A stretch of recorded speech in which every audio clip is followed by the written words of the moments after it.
Hello, hello, hello, hello, everyone, and peace of Christ to all of you. I just finished working in plumbing, and I hate it. But then I said to myself, "Hello, isn't this is what you do every day? Working in plumbing? Mm-hmm. This is what we do every day. I work in the plumbing. I like it. I don't like it. I hate it, but it is what's happening." So welcome family, and please invite your friends, and don't forget to download the videos. And admins, if you want to share the links for Patreon, go ahead, you know, because they are after us, doesn't matter what we do. So today our topic, what is the proof that Quran is the word of God? Well, I search on the internet as usual, seeking help from Muslims, and always Muslims, they help me really a lot. And I mean the answers are really very much convincing. I mean, who can deny the answers? They are very sharp and they are built to prove. In the front of us we have Muslim website called Submission. There's different website, it's called Why Islam. And you know, the Muslims, in order to convince you that the Quran is the word of God, usually they do this. Look at this trick. Everything made so much sense. This is the beauty of the Quran. It asks you to reflect and reason. Okay, and who says that? Cat Stephen, the former British pop star who converted to Islam. So as long Cat Stephen, he said that, it must be true. This is not the goat Stephen or donkey Stephen. This is Cat Stephen. I mean, they are trying to convince you. You know, this is the step of showing you that how, you know, maybe you are a fool who go after famous names because he converted to Islam and he said that. That's mean this is true. I believe Cat Stephen is suffering from depression, and this is a mere reason to convert to Islam. Some, they convert to Islam to punish their society, their family, like you know what, you guys don't like Islam, I'm going to do the opposite. You know, there is people, they have many sickness. You know, yesterday we heard of a person, and the day before a person going in Walmart and shooting people. Yeah, that's a mental issue. You shoot people, you shoot yourself. That is absolutely mental issue. And here, when somebody convert to Islam and he says to me, everything made so much sense. Either you are shooting yourself or you are considering us a bunch of fool. What is in the Quran makes sense. And it asks you to reflect a reason. What is in Islam make you reflect reasons? So if I believe in Allah and I bend over 5 times a day, that will give me the chance to enslave 80,000 little boy. In the top of that, because I bend over 5 times a day and I hated my neighbors, the Christians and the Jews, Allah will give you a huge number of women who they are always naked made for sex. That is the reasons, and they reflect the reasons. So they try to force you into considering famous names because they consider you a fool. Who, if a superstar, famous person, he says something good about Islam. That's why they made videos. Actually, they asked many actors after 9/11 to say, I'm a Muslim, I'm a Muslim. The fact they are not, you know, it's just because they want to promote Islam, and they knew how much impact in the head of the fool if an actor he said something good about Islam. Now, are you a fool? So what if Cat Stephen? Who is Cat Stephen? Let us say tomorrow there is a very famous person, he converted to Islam, and he's a fool. I'm not. And the proof is in the front of us. Who is a Muslim right now? I'm going to open my Skype. He is willing to call me and give us just one reason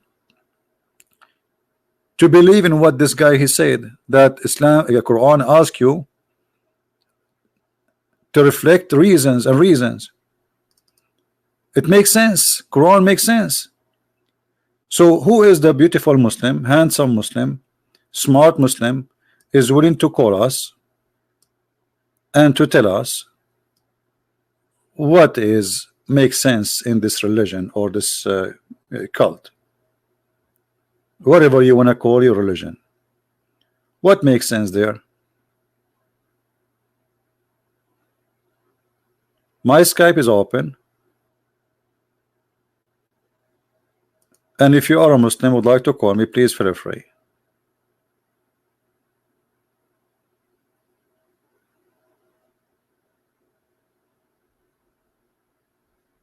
Any Muslim? Who is a Muslim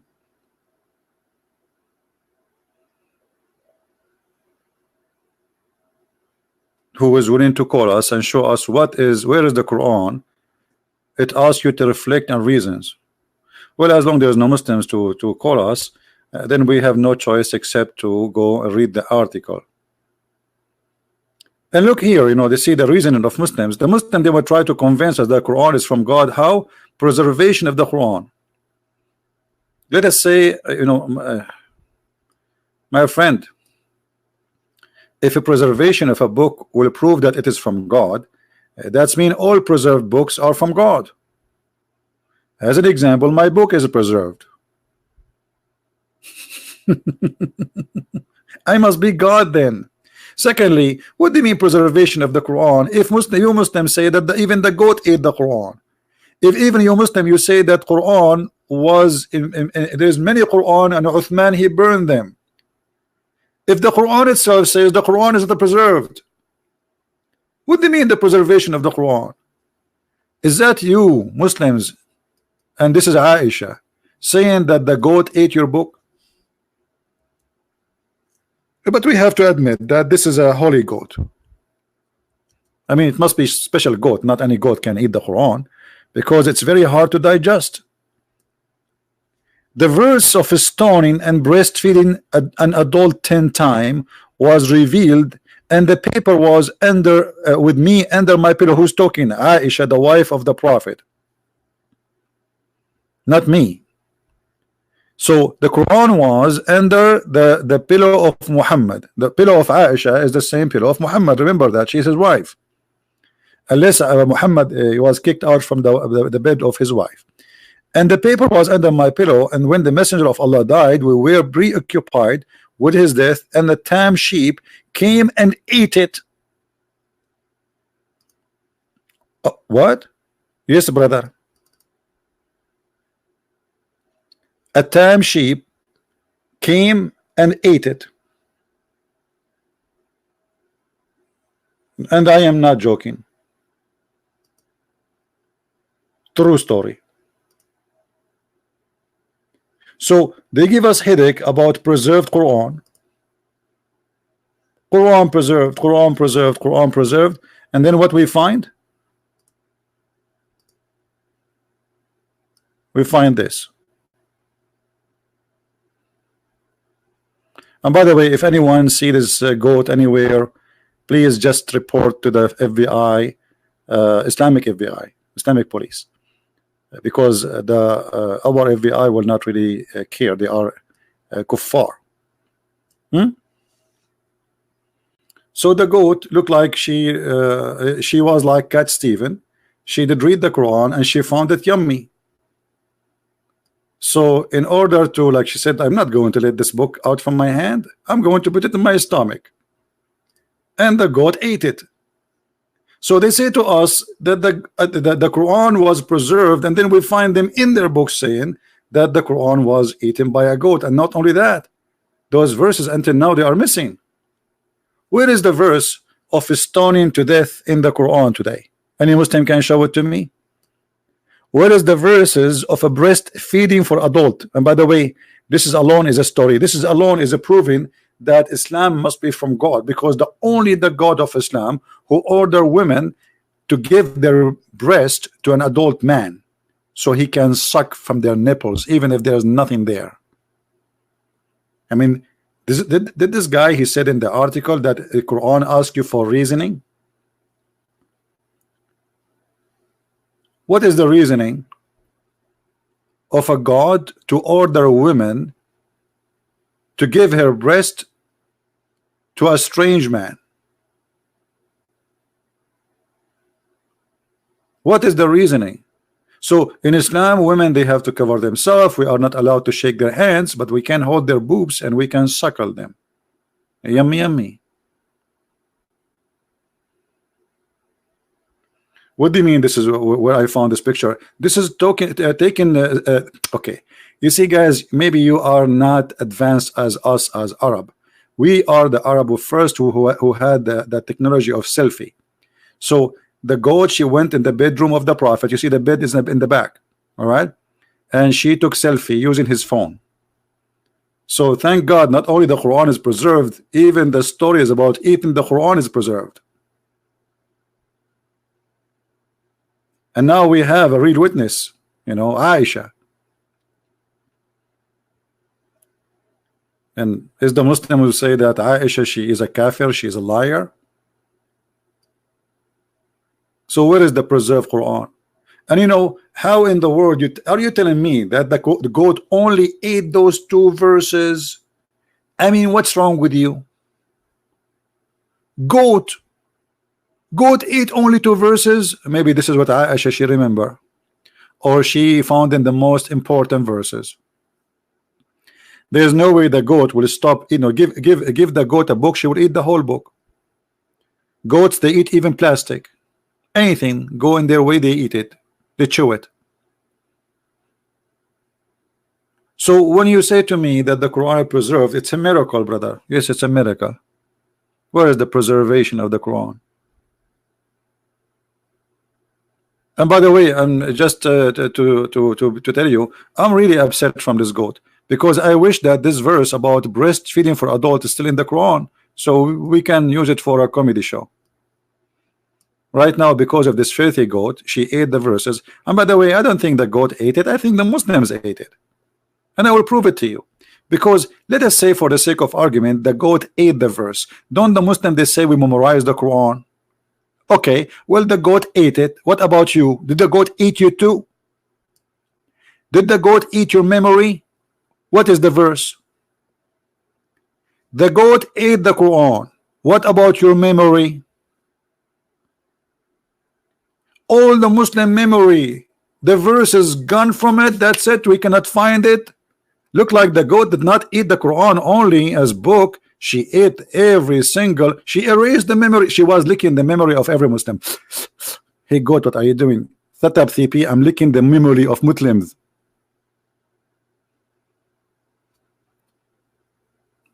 And for sure, if we ask Zakir Naik about this, he will say to you a very smart answer. Brother Sitter, there's a person named the Christian Prince, and he always asks questions, and their questions are not valid. And I'm going to prove it for you today.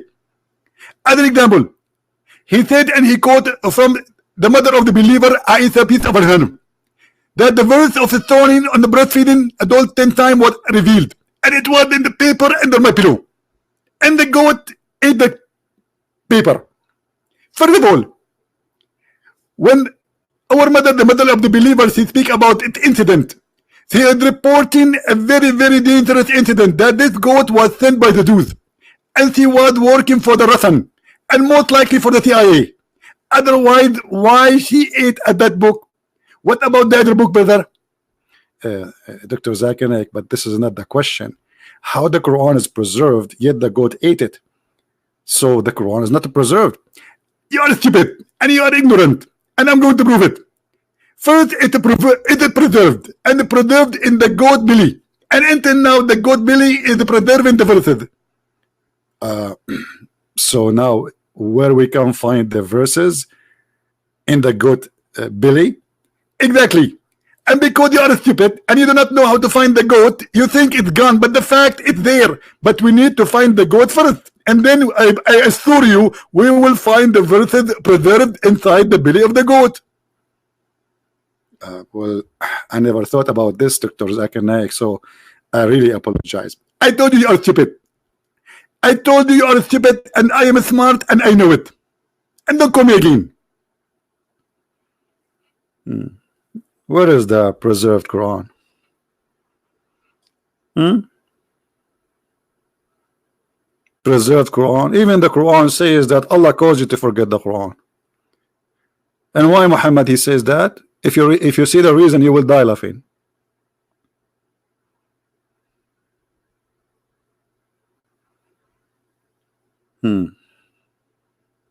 Do we have any Muslim want to say something?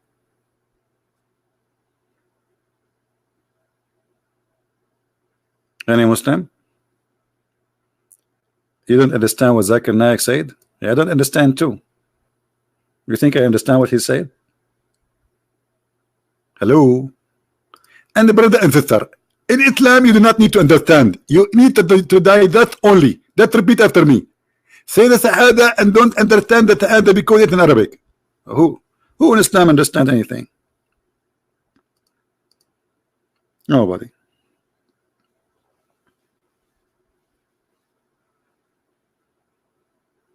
Nobody.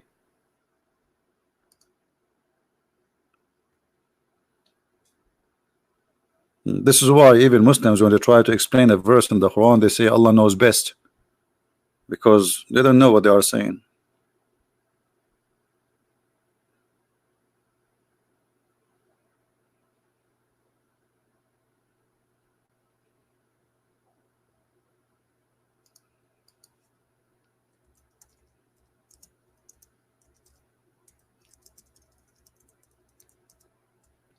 Any Muslim?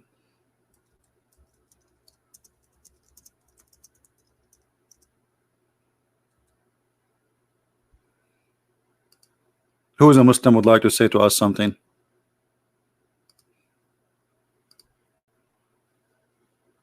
Who is a Muslim? You see, we want to take your belief into serious consideration, and we want someone seriously. He can prove to us any of those claims.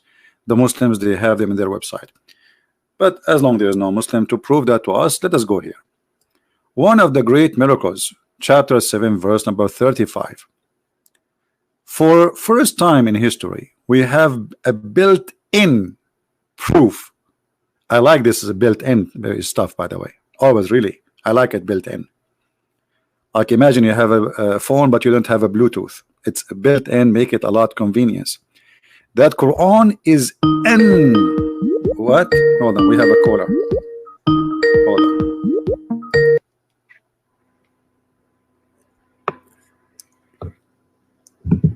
Hello. Hey there. Hey, Mr. Wasim, how are you? Not bad. I just wanted to ask you a quick question. Are you the one who always curse and run away, call names and run away? You are, right? No, I don't curse. I Yeah, you are. Yeah, I know you. Come on. As a Middle Eastern, so yeah, you are the one. You are the one. You are the one. And always you try to change my topic. Always we talk about potato. You call me to ask a question about tomato. Isn't it? This is the case. No, I've never called you before on Skype. No, you called me before many times. It's recorded. As a Middle East Christian. Okay, let me ask you. Let me ask you why you are trying to change the topic. I'm not trying to change the topic. So talk about the proof of the Quran then. I'm just asking you a question. Talk about the proof of the Quran. You've been lying to Protestants. You said that as a Middle Eastern Christian, do you reject infant baptism? I reject what? Mary I reject what? Jesus, I reject what? Calling Mary the mother of God. Reject do you what? condemn that? I reject what? Say again. Do you reject infant baptism and calling Mary the mother of God? You know, you see how stupid you are. First of all, I don't care what you think.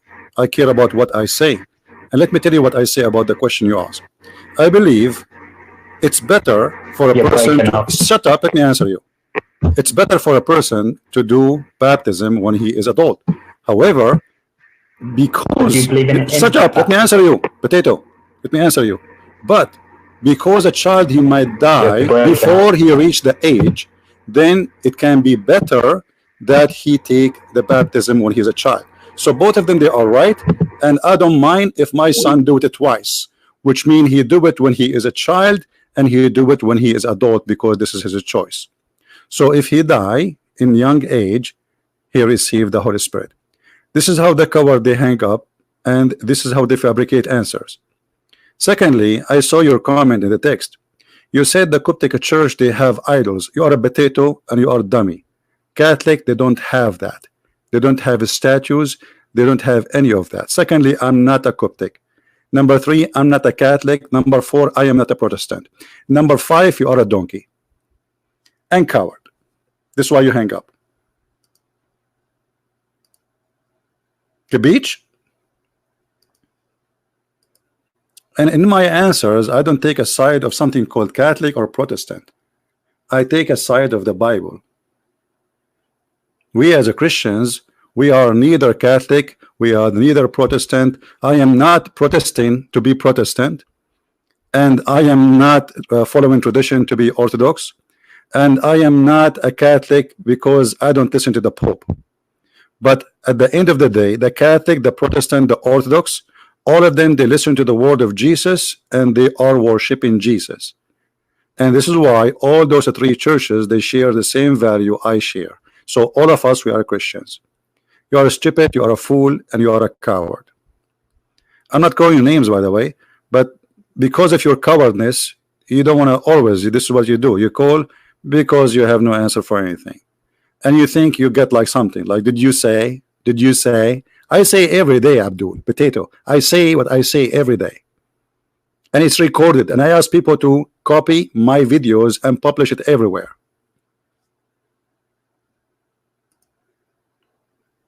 Do we have any Muslim? Anyone? You see, always the Muslims, by the way, they try to make division between Christians. Did you see that question? The whole purpose of the question is not to know, by the way. It's just to say, did you say that? So maybe somebody, he is a Protestant, he will not like that, or he's a Catholic, he will not like what I said. It's just about division. Christians, really Christians, they will not support division. Even the Bible speak about that. That be aware of people who bring division. Division always from Satan. Either they are deceived, which means they are wrong, but maybe good people, good Christians, but they are wrong in understanding, or they are really false Christians. We as a Christians, we follow only one person, not a bishop, not a Christian prince, not a pope, not a Protestant, not a Catholic. We follow Jesus. Anyone who follows someone different from other than Jesus, he is not Christian. Now, who is a Muslim? Wanna call us? Who is a Muslim would like to call us? This is the best you have? This is the best you have? Baptism and when you are an infant, or baptism when you are adult, both is good. And actually I support people to do both, which means when you are a parent, I think it's a good idea to baptize your child so he will be blessed with the Holy Spirit since a very early age. And then when he is an adult, because now he is making a choice, he can do baptism again. Now, can we do baptism again? Every day is a baptism for us. Why not? The day you are accepting the Messiah, you are reborn again.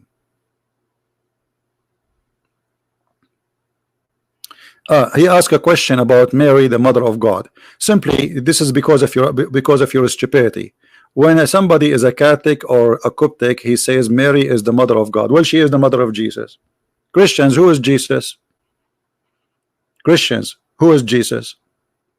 Tell me in the text, please. Who is Jesus? Is he your God? Okay. Who is his mother? Mary. So if they say Mary, the mother of God, still they are not false. Just because you are stupid. And whoever disagree with it, he is just not thinking deeply. Because simply Mary is the mother of Jesus. And who is Jesus? He is our God. So being his mother by flesh does not make him make her the mother of God as God. But it's a fact. Mary is the mother of Jesus and Jesus is God. So if they say the mother of God, they are not lying. Stupidity, you know, stupidity is really amazing. And the whole point of those questions is just to play games, but not really to ask questions. They don't care really for knowing and answers. They are just looking for a game to play. And what hurt their feeling most, that I don't give them a chance to play their game, to divide us. You know what I mean? This is the whole point. How we can divide those Christians. Do you remember what the Quran says in chapter 5 verse number 14, sorry? I will spread hatred and enmity between the Christians from now until the day of judgment. And how he would do that? Allah is dead, Muhammad is dead. This is Allah, Muhammad.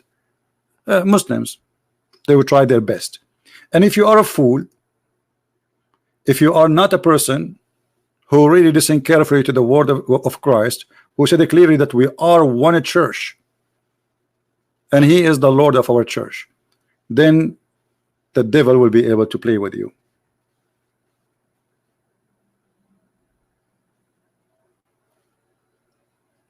Somebody saying, can you explain for us Luke chapter 23?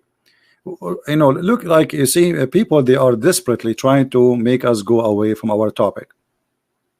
Why nobody want to talk about our topic? Do you think here we are like I'm a waiter and you bring me your menu with me? Jesus, he forgive them. So what the problem with that? If this verse needs explanation for you, that means you have a mental issue.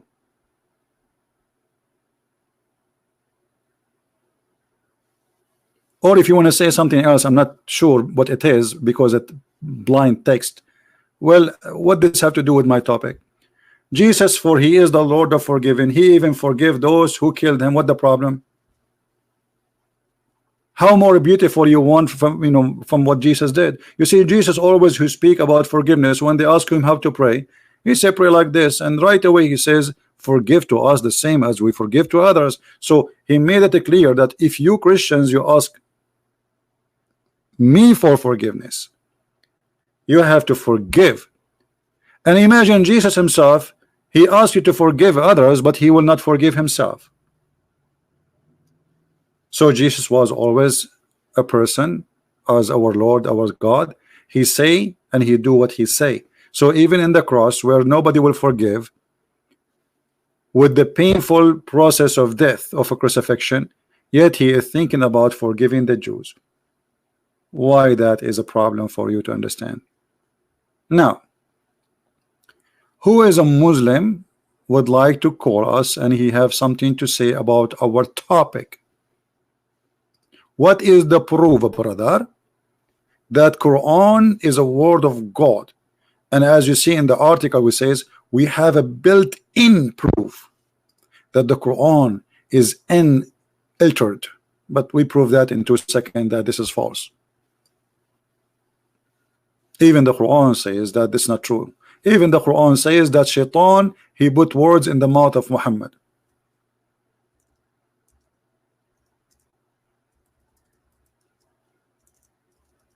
And because Muhammad is a false prophet, he could not remember what he said yesterday. In order to cover his lies, he said the following: none of our revelation do we abrogate or cause to be forgotten. I thought the Quran is preserved. Even your God, he make you forget the Quran.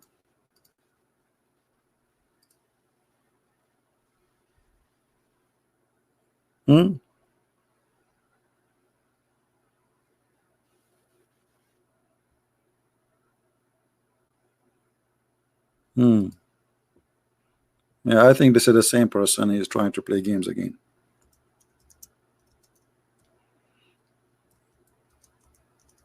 This guy, by the way, is like he suffers from mental issue. He always do the same.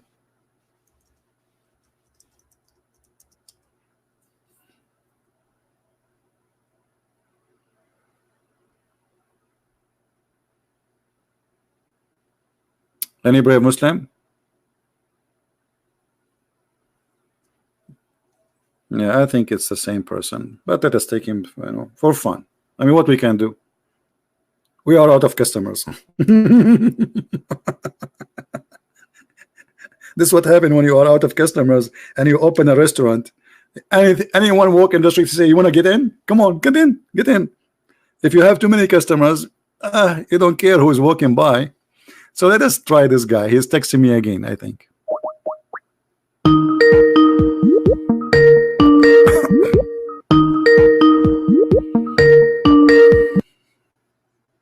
Yes. Hello, Christian Prince.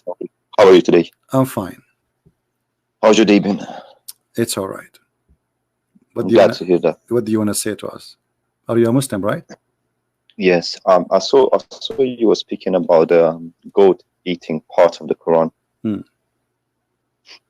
Yes. To be honest with you, I mean, there's no explanation to that. I think.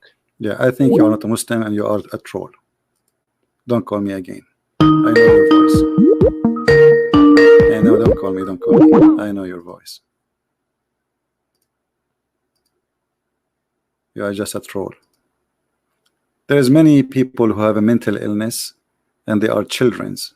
Maybe they are growing like men, they have a size of a man, but they have a mentality of a child, and they think we are just here to, you know, go play a game, go and buy a game. Tell your mommy to buy you a PlayStation. Say, hey mommy, can you buy me PlayStation? I want to play. Can we have some adult Muslims want to call us?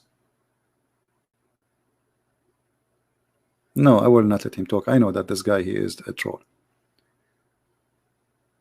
Anyone?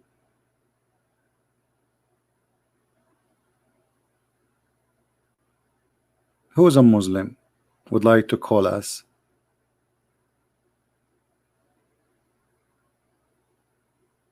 None of our revelation do we abrogate or cause to be forgotten. Question. Why Allah he caused you to forget the Quran? You see, we have a built-in proof that the Quran is forgotten. Isn't what you said to us in the article that we have a built-in proof? This is the built-in proof. The Quran is forgotten. Where is the preserved Quran? Hello?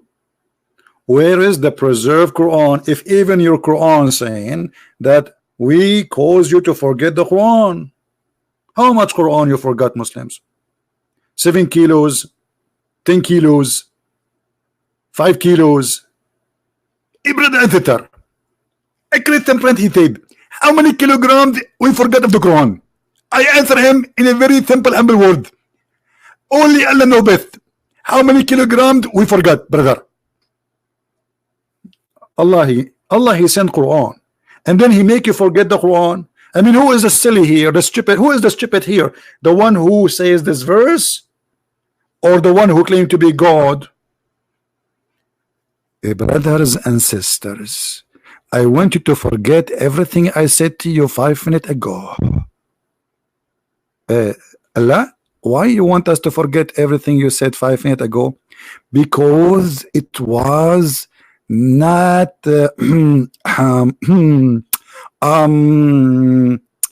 okay, because it is not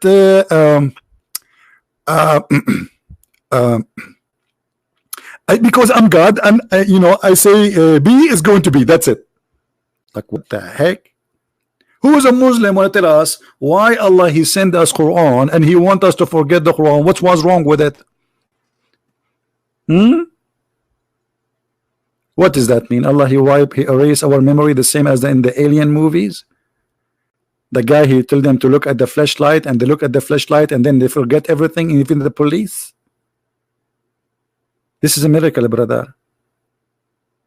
Who is going to explain to us what is this?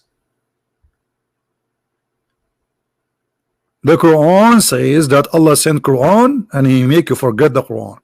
And then the Muslims, they say to us, we Muslims memorize the Quran by our heart.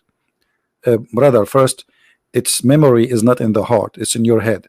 Secondly, in the case of Muslims, I don't think there is anything have to do with the head, because all the Quran promises is speaking to your private part.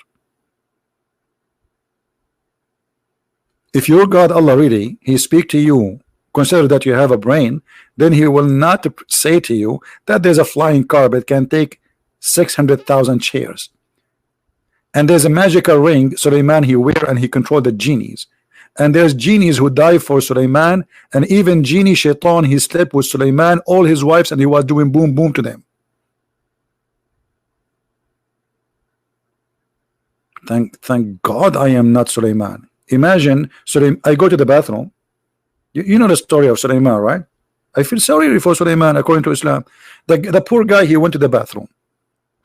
And when Suleiman he go to the bathroom, he cannot take his ring with him because this is a holy ring, brother. Maybe the ring, if you go with him to the bathroom, is going to lose its power by touching the you know. So always he give his ring to his wife, and her name is Jarada, which means Loctos. Shaitan, he come in the look of Suleiman. Look at this Shaitan, he can come in any look. Okay, hold on. If Shaitan come, you know, there's a story, Shaitan, he come in the look of Jibril, and they call him Al-Abyad. And there's a story of Shaitan coming in the look of Suleiman. So what is the proof that Muhammad himself was not a Shaitan? And Shaitan is coming in the look of Muhammad. If Shaitan, according to you Muslims, once he came as an angel and once he came as Suleiman himself.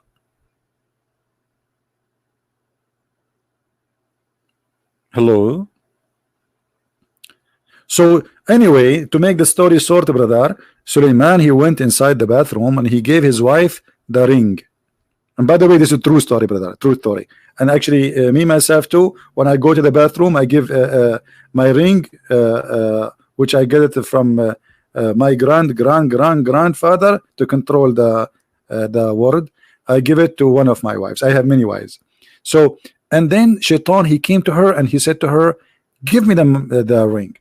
And his wife, she looked like, what? My husband, he finished his doo-doo very fast. Like, he just get in and now, like, what? Anyway, she gave him the ring. Shaitan, he wore the ring and he became the king. Ta-da-da-da! And then he controlled all the kingdom. Suleiman get out of the bathroom and people did not believe him because the king is there. You cannot be the king. He looked like the king, yes, but he's not. He cannot be, because now we have two Suleiman. So they kick him out of the palace. And then the poor Suleiman, he start working as a putter. True story. And then, brother, how the wives of Suleiman, they discovered that this is not the true Suleiman. Who remember the story? Who remember the story? Anyone remember?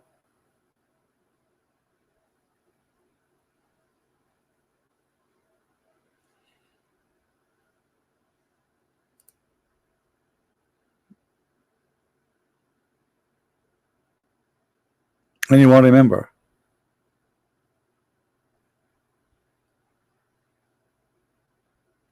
Because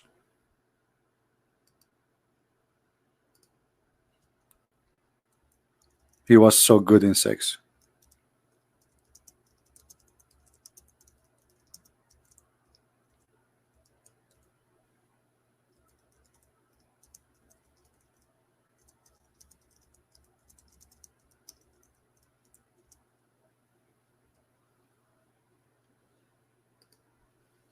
The wives did notice that this husband, like, what happened yesterday? His thing does not even like work, not even 1%, and today is like then.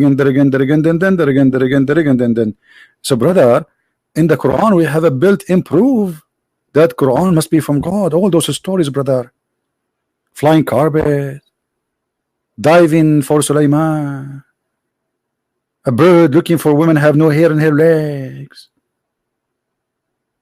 and telling the ants to hide, otherwise Solomon will destroy them. I mean, that's amazing.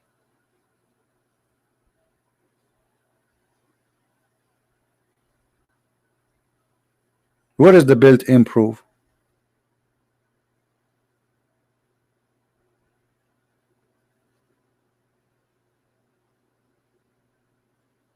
Any Muslim can find us the built-in proof?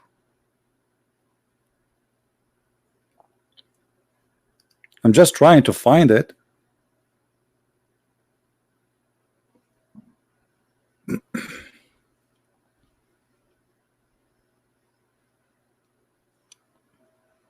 So look what they say in their articles. Quran is not changed and have a built-in proof, a proof that variable by anyone, you really so powerful, is the proof. The few generation, it will become obvious that any religion or any group of people which advocate faith as a brief. Okay, go to the proof. Quran chapter 17 verse number 36. You shall not accept any information unless you verify it for yourself. I have given you hearing and eyesighting and the brain, and you are responsible what? For using the Quran says that. The Quran says you have to. I gave you a brain, and you what? Chapter 17, verse number 36. Shall we go there, guys? Shall we go there? Little examination for chapter 17, verse number 36. Hold your seats. Belt. Let us see how much truthful what they are saying to us.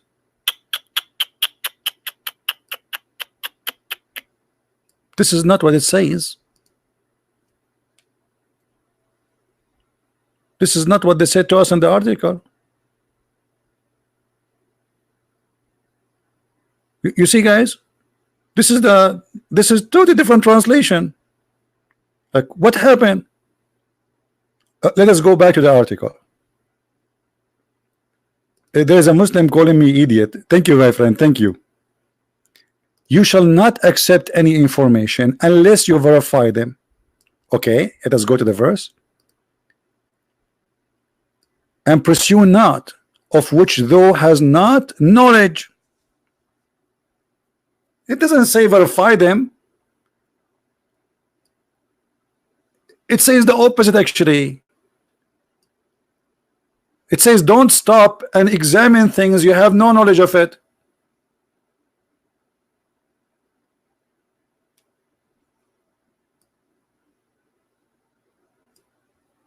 And then hold on, let's change the translation. Maybe the translation maybe here this guy is not right. Let us see different, Abdul. Let us see which one? Where is Shakir? Let us see Shakir. Okay. And follow not that which you have not the knowledge. Okay. Follow not which you have not the knowledge. This is mean verify.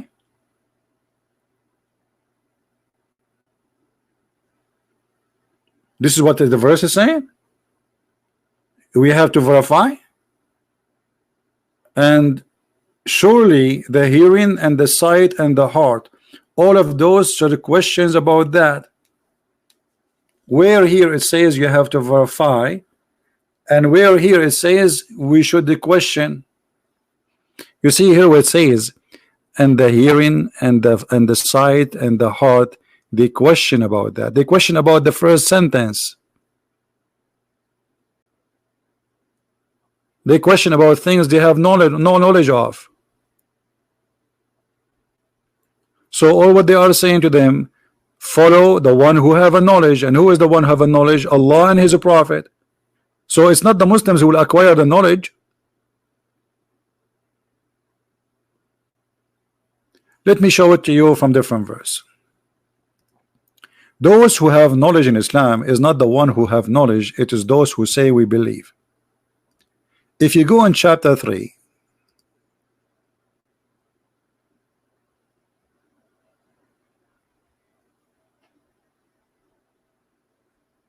verse number 7, let us see.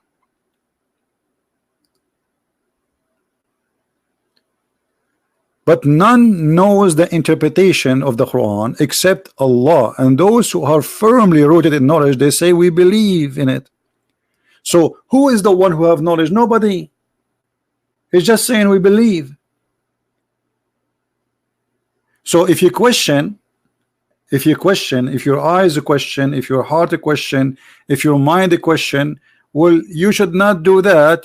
Don't follow what you have no knowledge on, and let your heart and your eyes a question, because you have to follow blindly. Let us see the interpretation for this verse from the Muslims books. All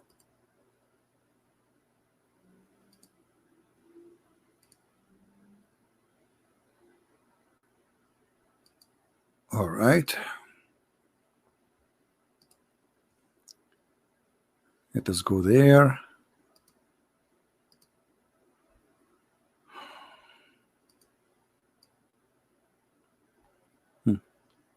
This is Tafsir Ibn Kathir.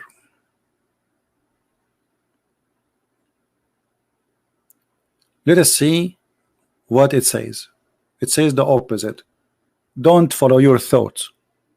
Be aware of suspicion, for suspicion is the falsest of speech. Do you see it?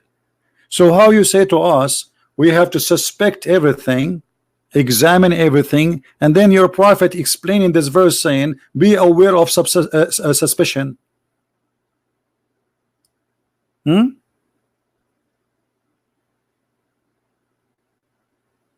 not accuse anyone of that which you have no knowledge. This is what the verse is saying. It's not asking you to examine the Quran and examine etc. So it's the opposite actually. You see, when somebody says to me I am a prophet, in my head I have to examine and the first thing come to my mind, he is a false man, which is an accusation, and now I have to prove it. The Quran says do the opposite.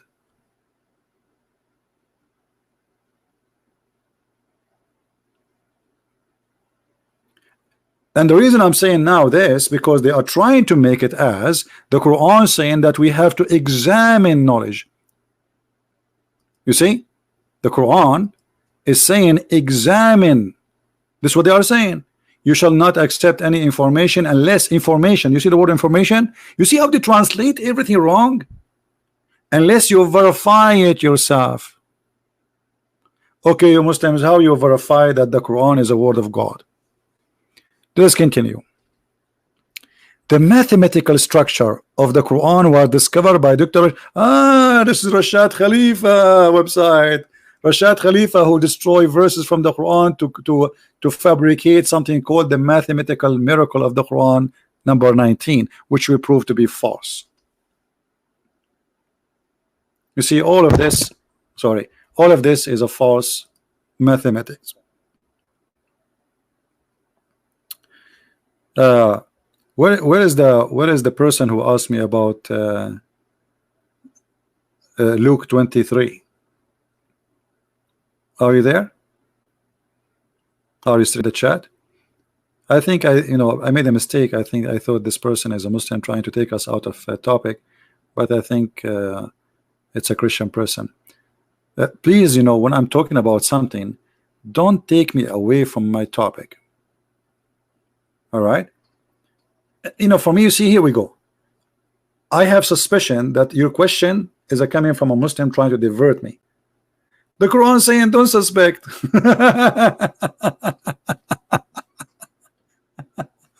So the Quran actually is saying take Muhammad words blindly, not what they are claiming. And now they are trying to prove to you another deception, that the Quran have a mathematical miracle. And we prove this. And if you have my books, if you saw my videos, we prove it very easily in 2 minutes. In a minute. Who is a Muslim? He is willing to call me and tell me about the miracle 19, and I will do my duty to prove it to you in less than a minute to be false. All of this. Look how long. Look. False. Anyone?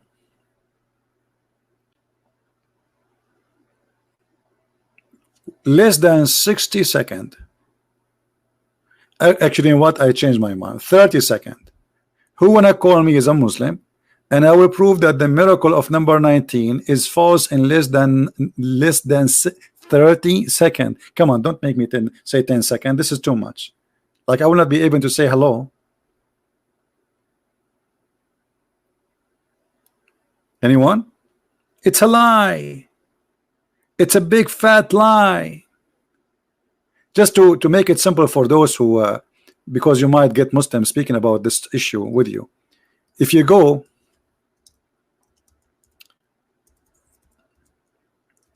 this claim of 19, and even Shabir Ali, he talked about it too, and the potato, I challenged him to prove it to us in the screen.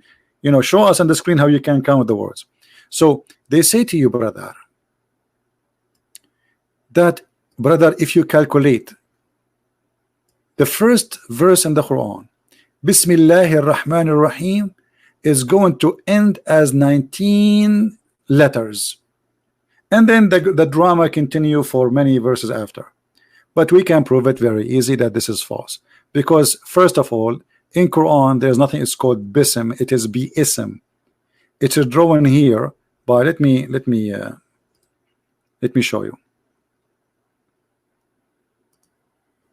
Here there's a letter is not showing. The Muslim, they changed the word because it is hard to pronounce it, so they took off the alif. So here we go, the first alif would destroy all the claim of 19. Number two, here in the Quran you will see there's something is called shadda. Those who speak Arabic, actually you can watch the videos of what is mean Nu'man Khan.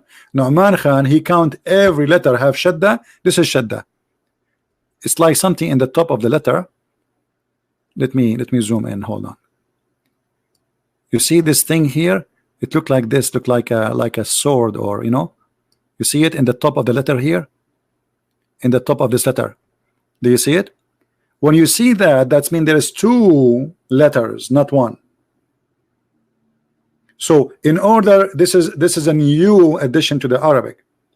When the Quran came, there was no those things you see in the top of the letters. They were not exist. Like those here dots, here sukoon, kasra, etc. All of those are not exist in Arabic at that time. Those are addition. So each time there is, you see this signal here in the top of a letter. That means the letter is two letters. So Rabbu, Rabbi, Rabba, Ba, Ba. So we use shadda, so we make it extend, and that will save us from typing the letter twice. So look what happened now. How many shadda we have in this verse?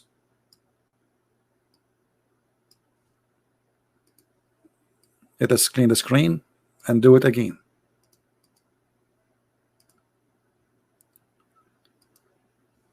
Here we have shadda, and in the top of the letter L, Allah. Then here we have Rahman, and here we have Rahim. So just by adding those, we have three more letters addition. You believe it? Now hold on, we are not done. Do you see here in the top of this word Ar-Rahman? Let me change the color. You will see like a little stick, if I can say it's a stick. Let me zoom in. Here. Look underneath of it, you will see something like that. You see it? You know, I'm just trying my best to show you. You see that thing here? Do you see it? Small, tiny thing. This is Alif. This is letter A. So look what happened. In a very easy look, we find that the number 19 became 20, 21, 23, 24, 25. So where is 19? It's a lie. Here there is Alif, and actually I can show you from the Quran itself that this is written wrongly in the Quran. In Arabic we have nothing, it's called bism. That is a stupid Arabic. But the Muslim, because they fabricate their book, they took the letter off just to make it easy to pronounce. Even they agree, all the sheikhs agree that the word is not bism, it is bi-ism. And let me show you from the Quran itself. I will type the word in the correct way in the Quran, and let us see how it's going to appear. Switch to Arabic.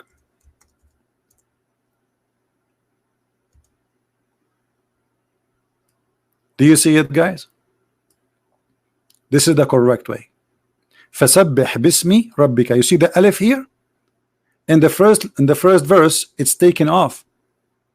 Look how many verses. All those verses, they are writing the word correctly. Bi-ism, bi-ism, bi-ism. So this is the letter which is missing from this verse, where here there's no bi-ism. The letter here is gone. So where is the miracle of number 19? It's a lie. It's a big fabrication. Well, the Muslim, they say it's a miracle, and that to prove the Quran must be made from God because there's a match in mathematics, but it's a fabrication. By the way, I'm going to make a book which is you divide number 17, you end with the 7 Majid, and that will make you worship me as God. But the point is, even those who they sponsor such a lie, it's very easy to get them busted. But the game is, you don't speak Arabic, and they can lie to you. How you know what this is about? They don't speak Arabic, but they cannot fool me. Like Shabir Ali, he was talking to David Wood. The miracle is of number 19. He can say that to David Wood, but he will not dare to open the stuff. He don't even dare to say hello to me. Miracle of number 19. Now, do we have any Muslim here? He is a person want to show us something. Until now, we saw no proof of the Quran. And you know, as long like we look like we are not going to find a Muslim to explain to us if the Quran really from the God or not, well, the answer is very easy. I mean, there's million reasons to refuse the Quran. Quran is a stupid book. There's a million reasons to refuse the Quran to be the book of God, because it is a book of stupidity. Have you ever heard of a God he think that babies are created from a sperm, and the sperm is coming from the backbone of the man? Oh, my back, it's hurting me, man, my back is hurting. Do you think I'm not going to have a sperm no more, huh? Man? Backbone? Backbone? Your God believe that the baby is created from a sperm, and the sperm is coming from the backbone. And this is why famous artists, they have a song, it's called Backbone, Backbone. What you gonna do? What you gonna do when I come for you? Backbone, backbone, backbone.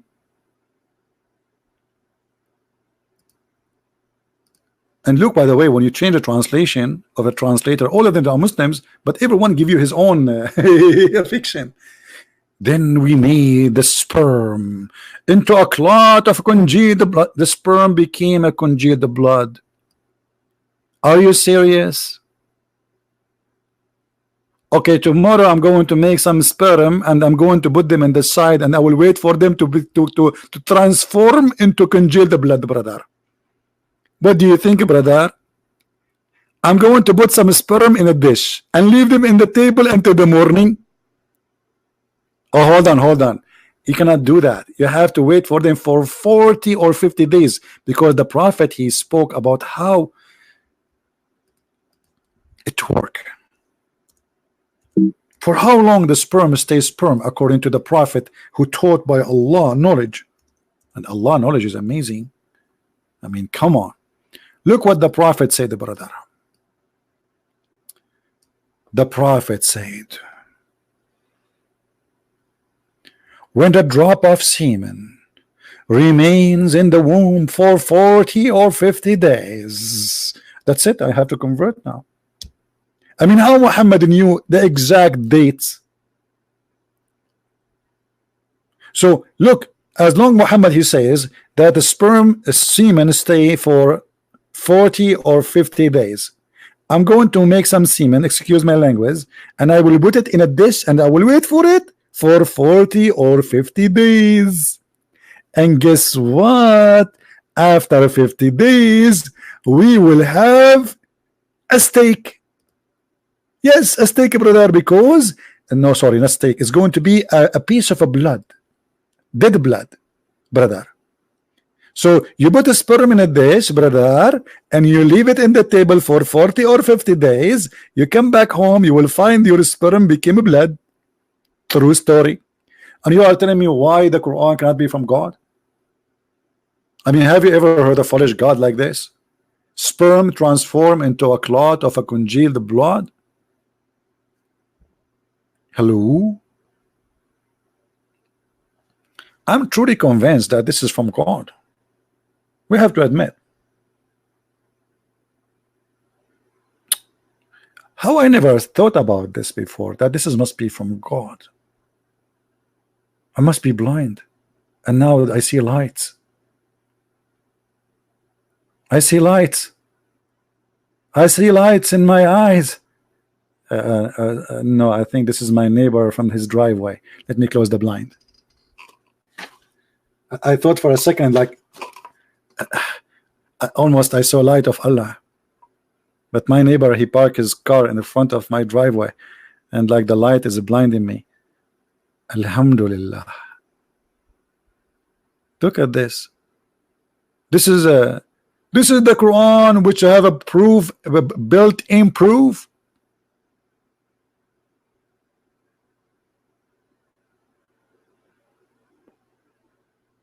How I know that you are Christian? Well, here we go. Your number is 007. All my friends, their numbers, brothers, sisters, even the angels Jibreel, their number end with 007. Any Muslim?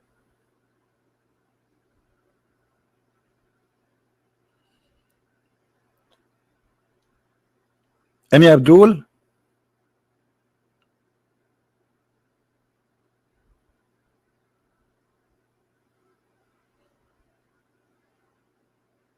Where is the Muslims would like to show us the proof, and where, you know? Okay, let's continue the wisdom of Allah, brother. That's a lot of wisdom. That's a wisdom, really. Wiz and dumb. That's full of dumb. And then of the clot we made a fetus. Fetus? The Quran say fetus? No, this is addition. A lump. Then we made out the lump bones. So hold on. So first we are a sperm for 40-50 days, and then we are blood, and then the blood became a lump. May Allah lump you.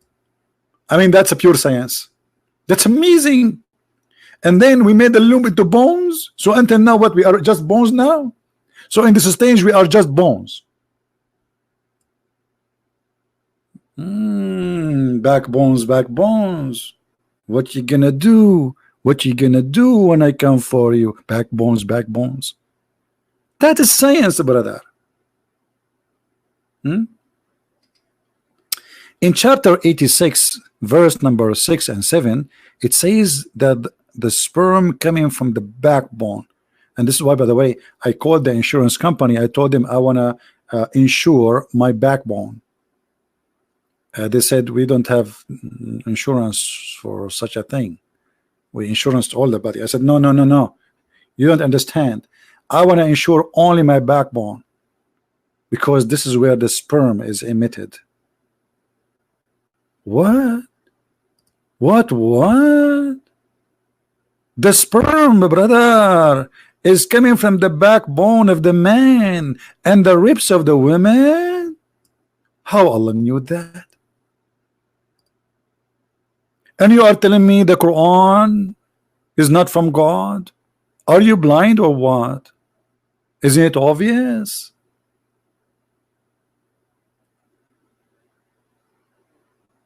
Backbone. What you gonna do? Man, all of this happening from the backbone, little backbone. The sperm is coming from. So what the testicles is made for? Do you think it was like a decoration, Allah? I think Allah, he made the testicles as decoration. Like he said to himself, what I should hang there, what I should hang there. Come on, like that thing by itself, it feel lonely. I'm going to hang two things. And Allah created testicles for decoration only. And the sperm, brother, is coming from the backbone. It's obvious. This is a religion. This is what you are trying to fool us and say this is the proof from God. This is what from God. This is God now talking.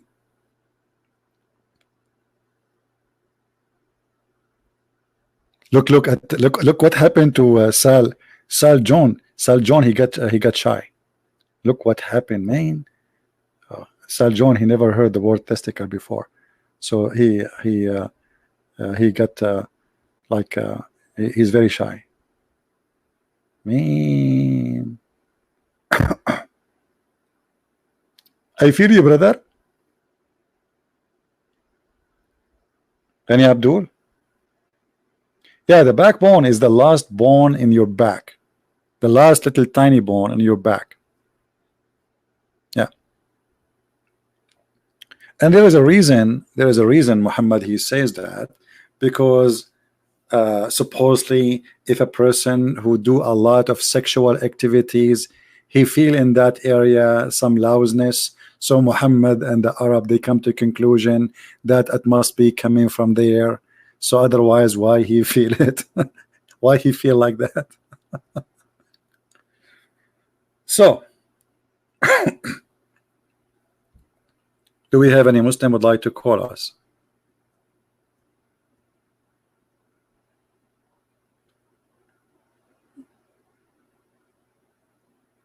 Anyone?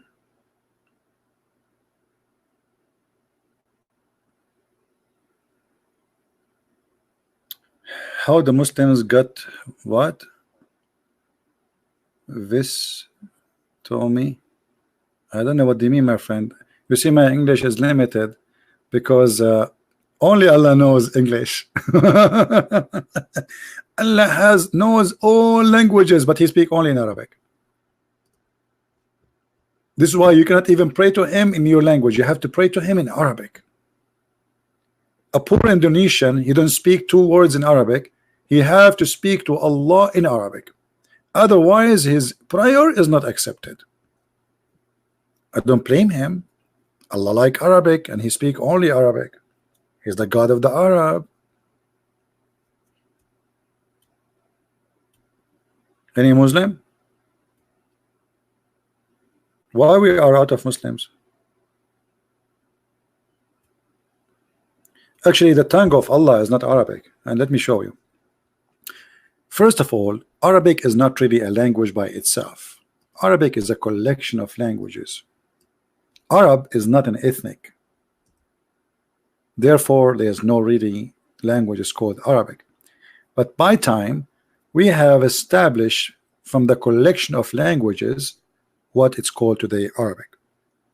Otherwise, there is not such a language. The Quran speak about the book as an Arabic book. All right. And look what the Quran says. Chapter 12, verse number 2.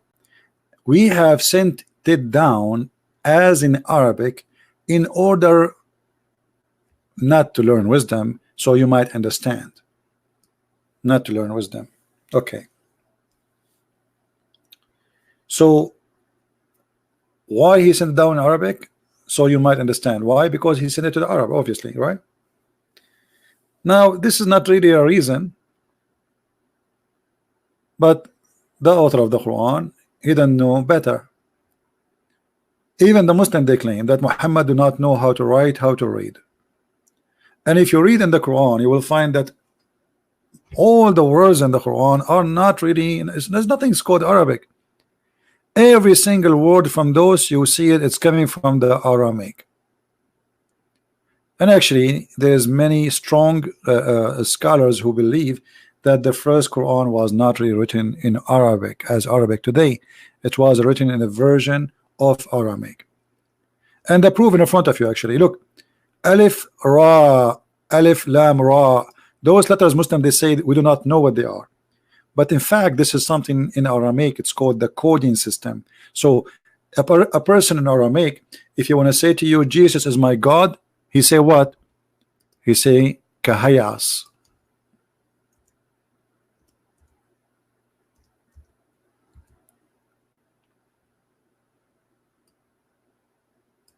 And Kahayas,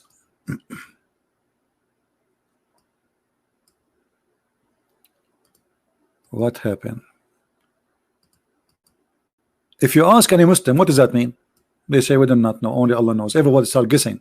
The fact this is Aramaic, it is a coding where instead of saying to you a sentence, and because the first Christians, they were under a lot of a threat and discrimination by the Roman, so they designed a coding system where they can speak but nobody understand except them.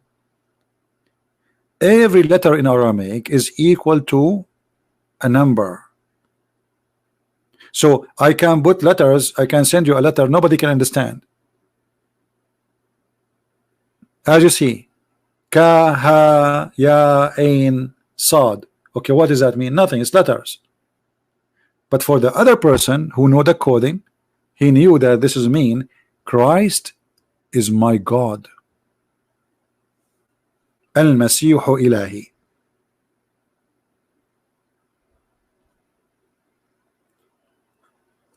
If you remember, the hadith said that when Waraq ibn Nawfal,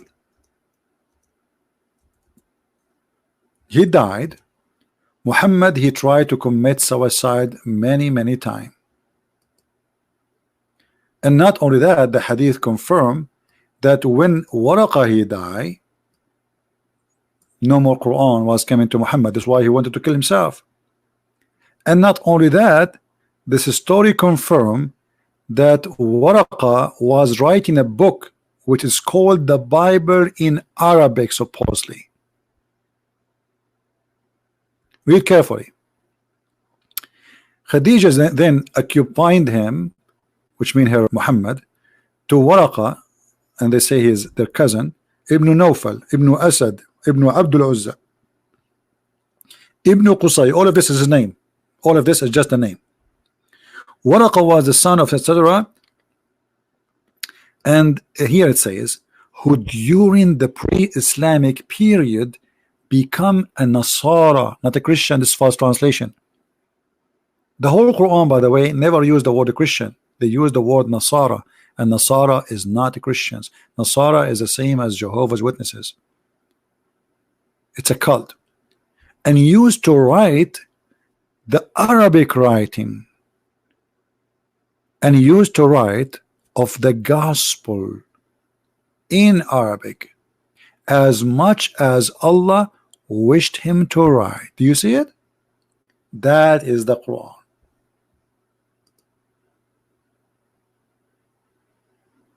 Kabich? And then when Waraqa died, you will see that there's no more Quran coming to Muhammad. So look what happened.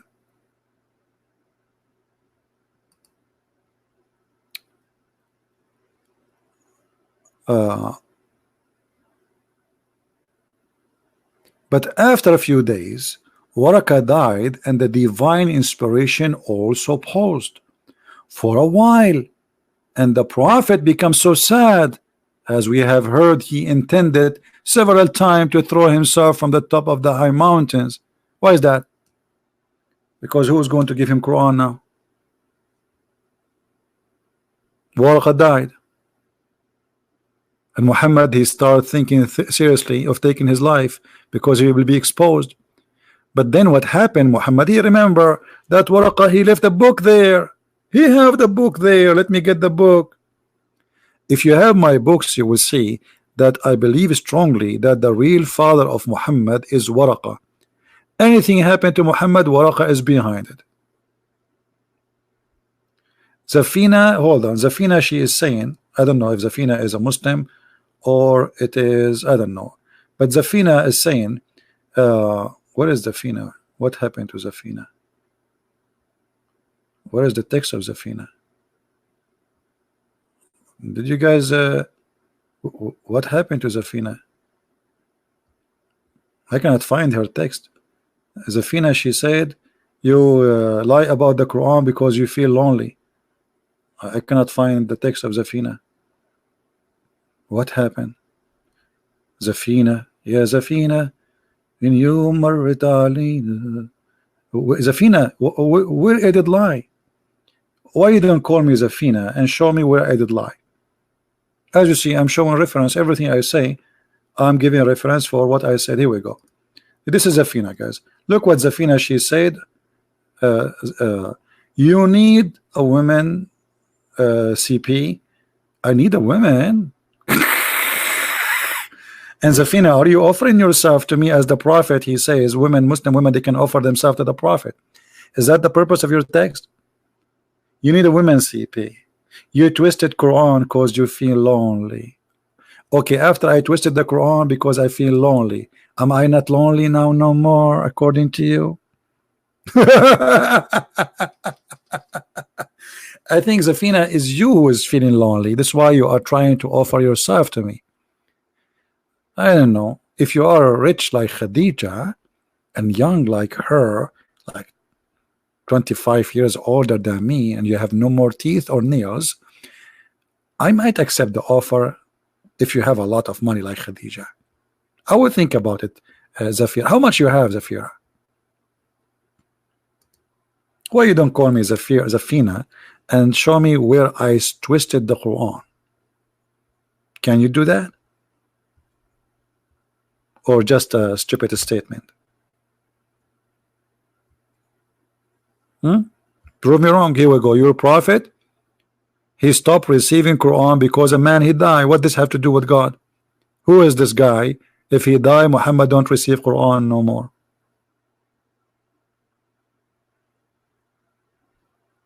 Can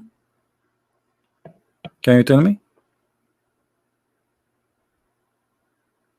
Everything I say, I show it on the screen. Guys, does it say here that the guy Waraqa he died and then the Quran stopped coming to Muhammad, or I'm making things up? Who is a Muslim and explain to us why if a man he die in earth, he is no one, Quran stopped coming, and then Muhammad he tried to kill himself. Isn't it killing? Do you think Muhammad was lonely, Zafina, and that's why he tried to kill himself? I think Muhammad was feeling lonely. Muhammad he went home. I don't have a wife, I have only 13. Oh, at that time, sorry, he have only Khadija. Maybe because he have Khadija at that time, he decided to kill himself. Or he have a wife in the age of his mother. Let us see. I think we have a Muslim calling us. Let us see. Hold on, let me put the speakers. Hello? Faris, this is Faris. Faris calling himself ISIS. Fuck you, mother bitch, you motherfucker! Fuck you! Fuck you, motherfucker, son of a bitch! Thank you very much. You see, you scream all the way, something came from your bum, and you expose your prophet. What more I want? And he called himself ISIS. Actually, I accepted your call because I thought you are ISIS, but turn you are nothing but a fart. I said to myself, we got a fish, ISIS, but turn to be a kid, a stupid kid.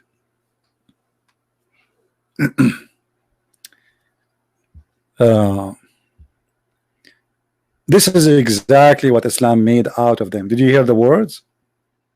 Okay.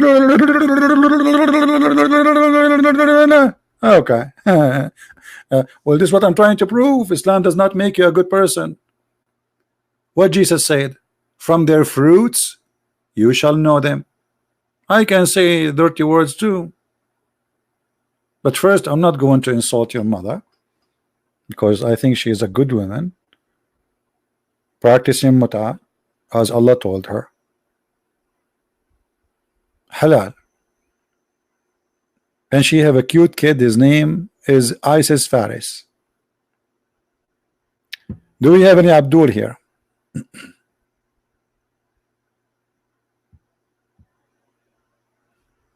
Anyone? So until now we could not find really any Muslim, any Muhammadan to show us that what they say in their article is true. All what we see here in front of us is a fabrication. Muslims believe that the Quran is a speech of God. Okay, here we go. Speech of God. What kind of God he think that women have a sperm coming from their ribs? Brother, this is your interpretation, not mine. Quran is a speech of God. Okay, this is the speech of God. Look at this speech. Amazing. Have you ever heard of a God? He think women, they have a sperm coming from their ribs?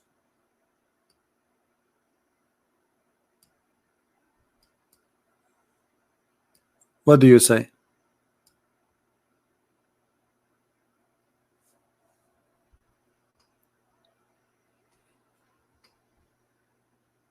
Look, brother, Allah, he created you from gushing fluid, meaning sexual fluid that comes from breast forth from the man and the woman. Okay, where is the sexual fluid is coming from? Proceeding from the backbone and the ribs, meaning the backbone of the man and the ribs of the woman. See, you Muslims, you prove to me that God, the God of Islam, it must be true God. I mean, look at this. How Allah he knew this? How Allah he knew that? Sexual fluid? Any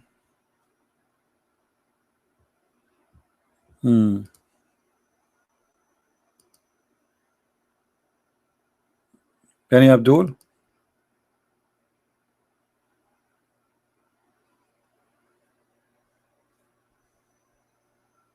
All what we got today is a bunch of false people claiming to be they want to debate us. We take their call and then they turn to be a bunch of kids.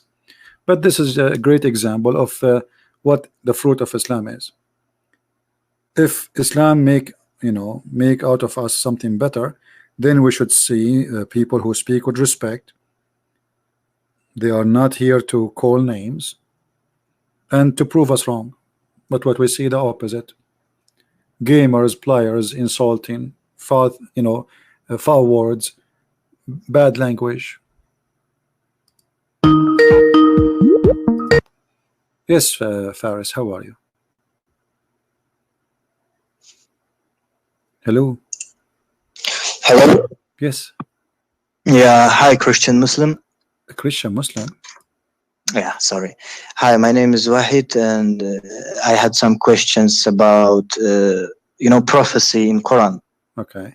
That they've been written about, for example, iron, that the God send us iron that is very helpful, and I can send you actually the verses of Quran, and if you want you can hang up, or if you want I can stay, and if you could just kind of explain. No, I know what but what about you? Tell us about this. You are a Muslim, right? Do you believe in what they say to you about this miracle? Yeah, I'm from Uzbekistan, and my country is a Muslim, and all my family was Muslim. I'm 21 years old, and I was believing Allah till like a few months ago. I'm kind of rejected Islam. Why reject? Because it's really hard to. I don't know if it's little bit hard to explain. It's like I got a miracle inside of me. Since when you start listening to my videos, Wahid? I just got your videos, and I started to watch you like not so long ago.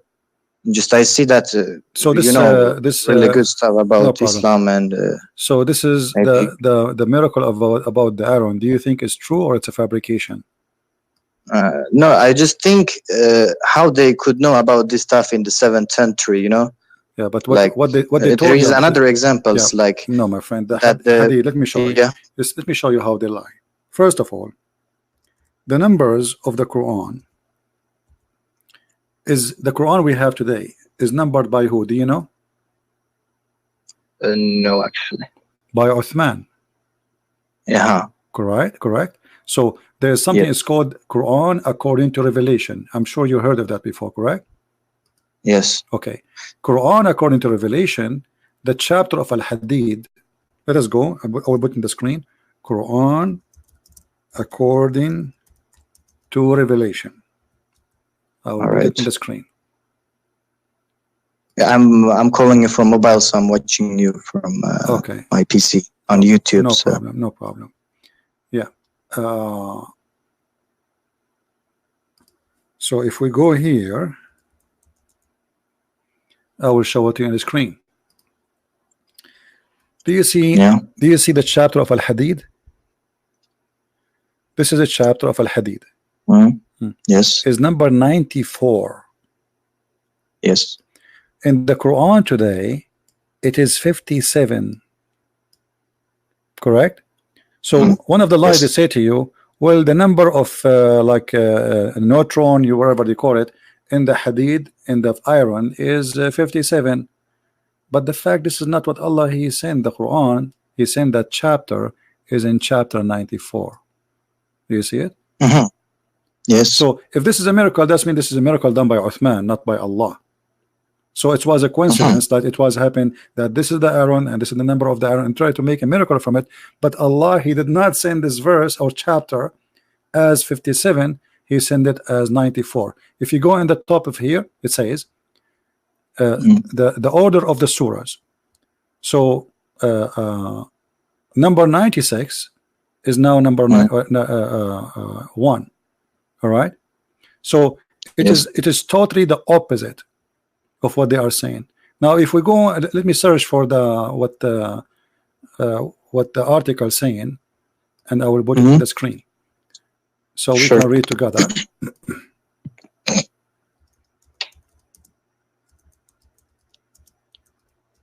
Since I was kid, I've been often hearing. Yeah, no problem. The Quran has a lot of prophecy. Like I didn't heard all of them, but a few of them I heard that there is even like medical prophecy that they knew in the 7th century, which they are discovering actually today, like in 21st century. What the Quran says about it is very funny and very silly, and we will show it to you. Yes. Let us see. I just took like four of there was like I took like 4 examples from verses in Quran about water, iron, skies, and the mountains. Yeah. All right. Let us show what they claim. All right. You see, here we go. I found it. I put it on the screen. The iron has the strongest bond nucleus among the element. Iron atomic number is 26. It turned out that geometrical value of the word iron is 26 hadid, and this is how they try to fabricate. But the fact the word hadid exists before Islam, right? So if this is equal, that's mean the first one who called the word hadid is the one who did this miracle. If this is a miracle, do you understand what I'm saying? Yeah, I guess so. So you mean Allah, like is Allah the one who named it hadith, or this is Arabic language exists before the Quran came? Like. Yeah, this is a language exists before Islam came, and therefore whoever named it this way it looked like he knew about this. And look what they say to you. And here they start putting like 54, 56, 57, 58, and then it says to you that in chapter the Quran coming as 50, 57, 25. So they try to say from the numbers, well, this is fit with the iron, but the fact the iron was not sent in that order. Secondly, the one who numbered them in that number is Uthman, not Allah.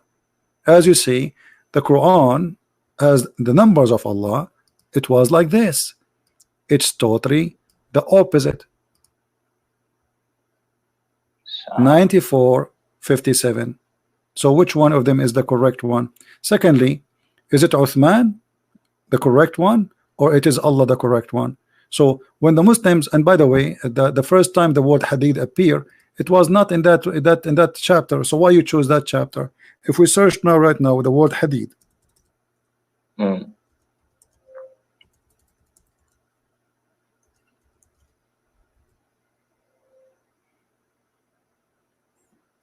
we are searching. All right, chapter 17 verse number 50, it says hadith. Why the Muslim did not choose this verse to speak about miracle? The numbers doesn't match with them, right? Chapter 18. Just a second. Chapter. I will open this chapter 17 and 50 because I need to read it in Russian. I'm not so good in English. You know? Yeah, no Arabic, problem. You can not take really you can later take the notes. You know, Yeah, it's recorded anyway. You can watch it and you can listen to it. You know. So look at this. So now we have chapter 17 verse number 50, chapter 18 number 96, chapter 20, 21, 22, 21. So and the chapter 33, 19, chapter 34, 10, chapter 50, 22, chapter 57, 25. So all those chapters came before that chapter. Why the Muslim, they consider this chapter is the one fit with them and they refuse the rest? Because the numbers does not match. You know what I mean?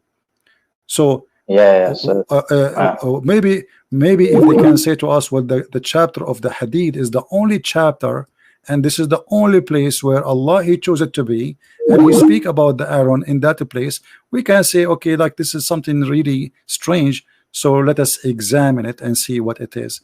But as you see, this is a fiction, it's a lie. Secondly, the chapter they quote for us, look what the Quran is saying.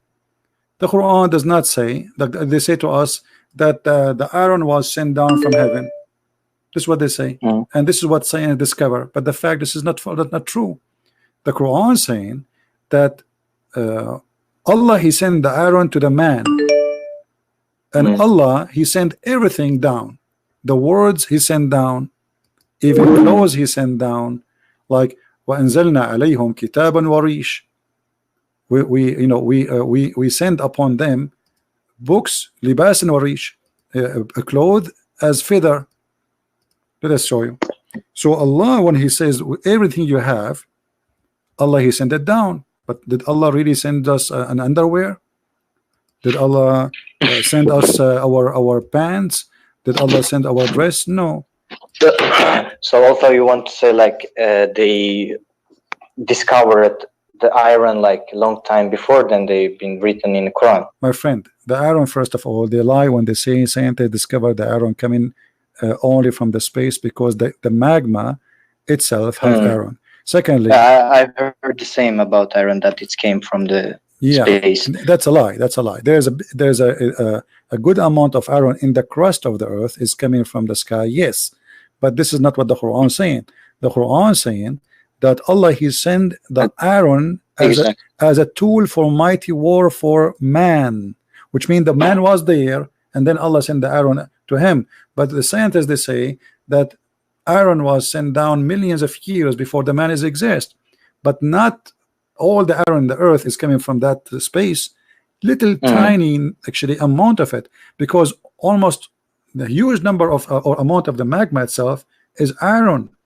Actually, the man himself, the blood of the man have iron. If we don't have iron, they will die, right? So the Quran is saying that iron was sent down to the man, and look what he said. And we send down what?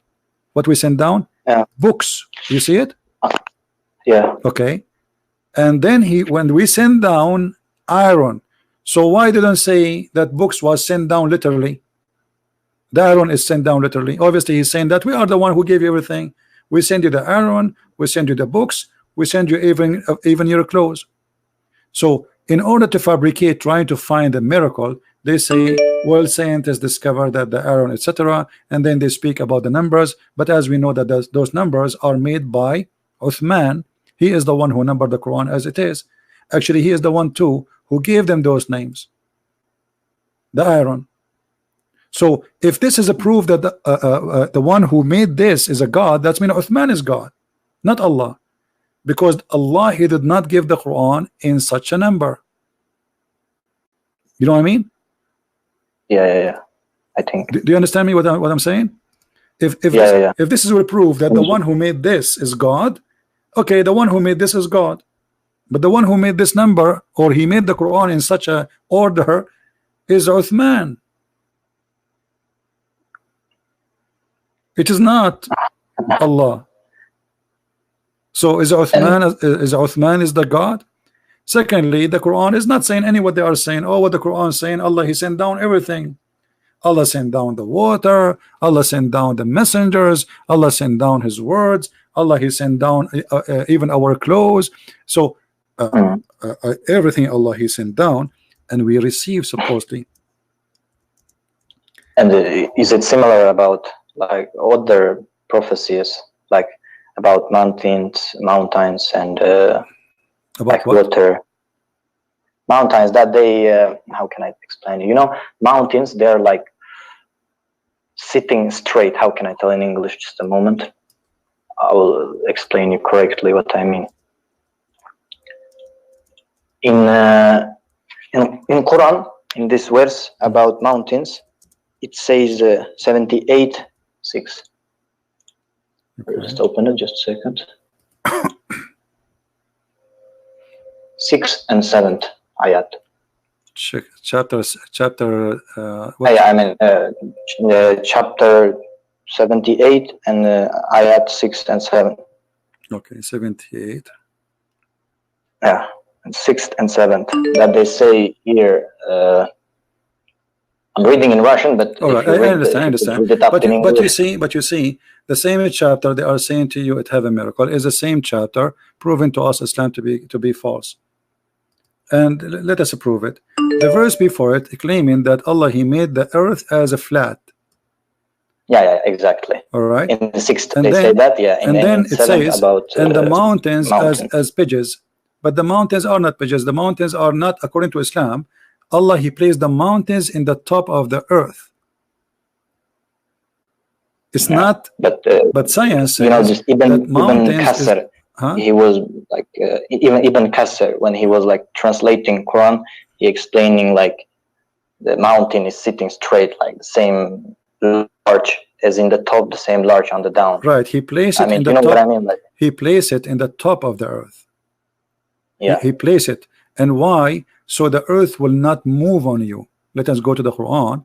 So it says, so we place it so the earth will not move on you. But this is false, because actually mountains happen because the earth is moving, not the opposite. It's a reason. The reason for the mountain, the real reasons, is the earth is inside, is alive with the magma, with the heat, and because of that there is a pressure of the tectonic plates. So either it's going to happen from volcano or from the pressure of tectonic plates, not because the earth is a flat and Allah, he placed it on the top. Chapter 21, it says, وَجَعَلْنَا, and we have set on earth mountains standing from. Do you see it? Is it same? This is chapter 21. Chapter 21, verse no, chapter. Sorry, 21, verse number 31. Okay, 21, 31. Just a second. Yeah. Yes. Okay. So Allah, he placed the mountains in the top of the earth. Why? وَالْجَنَّ فِي الْأَرْضِ رَوَاسِيَ. Rawasi. So he made in the top of the earth Rawasi, which is a form of mountains, so that the earth will not shake on them. Now the Muslim, they claim, well, earth is the mountain, they help to stable the earth. That's stupid to say. The earth is in continue moving. The Quran now claim that the Quran is saying that the earth is now fixed by the mountain, so it's not moving. So the earth now should not shake no more. Why? Because we have mountains on them. But the fact, Japan is one of the most mountains areas in the world who suffer from earthquake. All of Japan is mountains, actually. So yeah, they have mountains, a lot of mountains, but the reason for the mountain itself, because the earth is moving. It's not the opposite. So the Quran claiming that Allah He placed in the top of the on the top of the earth mountains so the earth will not shake. And this is a funny, stupid explanation. It's not scientific. And look, if we go in the Quran, different verse. You see, always when somebody speak to you about something, you have to connect all the dots together. Yeah. Chapter 7, verse number 26, and we will go back to the mountain. O children of Adam, we have sent down to you. And look at the translation. I don't know what you have in the Russian. It says a cover for your shame here. The fact it doesn't say that. It says we send down upon you clothing to cover your bad things and feather.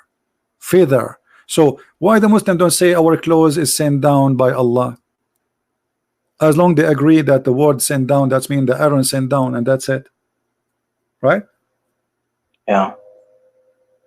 The Quran says even we send down we send down to you feather. And since when we wear feather? I'm not Indian. I mean, this is weird. We send with feather to cover yourself. So the Quran claiming that even the feather of birds send down to us so we can make it as a clothes for us, which neither of the Arab use feather to cover themselves ever. Yeah. And why the Muslim don't say this is a miracle? Same time, the story about the mountains is the same. It's proving that the Quran is a false book. And look here. According to Islam, mountains was created after certain issues. Let us type the word Jibal, which means mountains. Yeah. Let us see the creation of the mountains. All right. Yeah. Here we will find how supposedly Allah He created the mountains.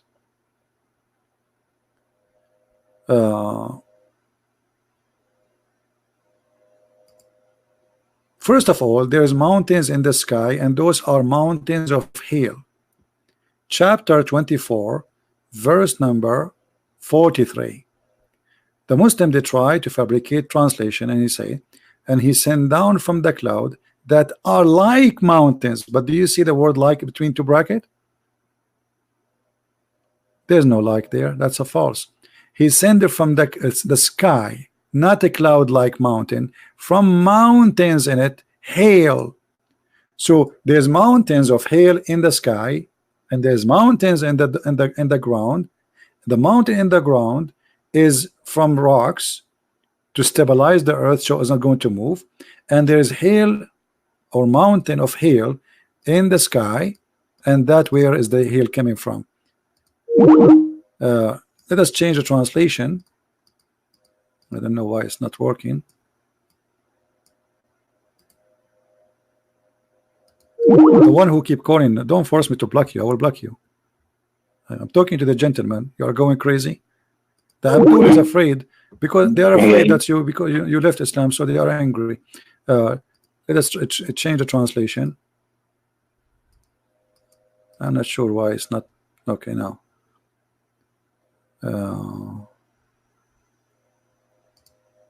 Let us try this one. Oh, this is different language. What is that?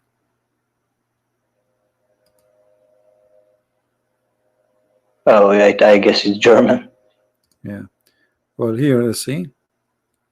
He sent down from the heaven mountains where there is hail. Even this translation is not correct. He sent down hail from mountains in heaven. You know what? Let us go to the interpretation. The Muslim interpretation should give us the real answer, correct? Let us see what this verse mean.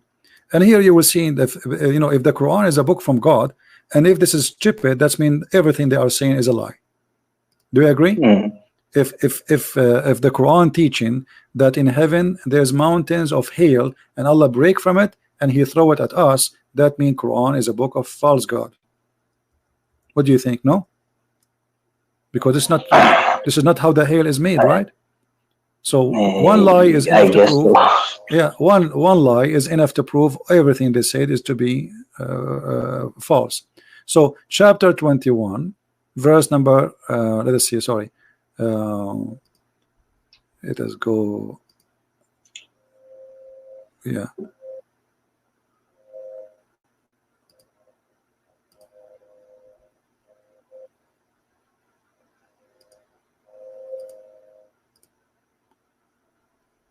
Chapter 24, verse number 43. I'm opening the interpretation. Wait, hold on, guys. I'm just looking for the thing.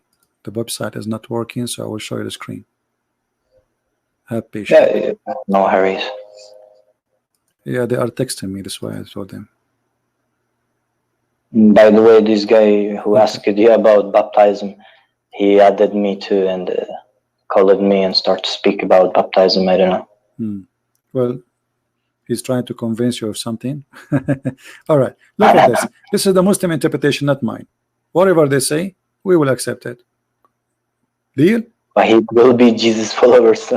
Yeah, look at this. And he sent down from the heaven out of mountains. Min jibalin. Min is extra, that they're in the heaven. Mountains. And he sent down from that mountains hail. How the Muslims, they are saying to us, Allah, he sent down the Aaron, miracle of the Aaron, but yet the God of Islam saying that in there's mountains of hail, and Allah, he sent it, the hail from those mountains. He break the hail from the mountain and he submit at the one who he don't like. Well, obviously Allah cannot be God. This is Tafsir al-Jalalain, and we can see Ibn Kathir, we can see Ibn Abbas, you know. So they talk about mountains. Here we go. This is mountains. Is this is a miracle or this is something stupid? It's a stupid thing. He sent down from the heaven mountain wherein is with hail. So there is hail in the mountain.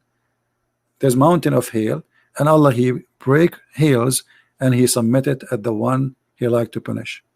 Now we go to different verses. If we go in the Quran, and instead we are talking about the mountain topic, just to show you how many evidence proving from the topic of the mountains that Islam is stupid.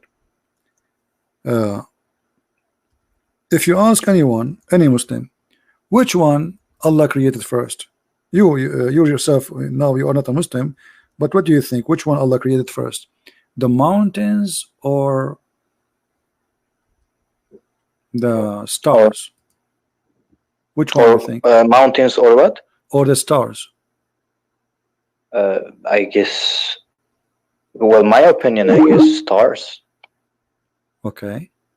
Well, I never asked someone about let it. us read here. Let us read together. This is Yes. chapter 79. In chapter 79, it says the following: Are you more difficult to create or the heaven? On high he has raised as canopy, and he has given it order of perfection. And then he made the night and the day, the day and the night. So like this is the stars, right? Day and night. Yeah. This is the lights. And then after that he made the earth flat. And after that he make it water, gave water and moistures and the trees and grass. And after Yes. that he put the mountains. So what is the last thing he made here according to this chapter? The mountains, correct? Yes. Okay. So the sky finished. Then after that he went to the earth. After he finished the sky, he created the stars. He made day and night. He made the earth flat. And then after that he make the water come, spring of water, trees. And then at the end he placed mountains firmly fixed. But mountains are not firmly fixed. The fact they are moving. Every inch in this earth is in continue moving, because we are simply swimming in the top of the magma. I mean, you do not need to be a genius to learn this in a school. When you are in the age of 13, they teach you that. Now we go to different verse in the Quran. We go to chapter Fusilat. Verse number, we can read it from verse number 1 if you want, but here it starts talking about the creation. Verse number 9. Say what is in the disbelief, etc. Who created the earth in 2 days. Look at the lies, they say 2 period. The fact it says 2 days. And he made the mountain above it service. So what is the second thing after creating the earth?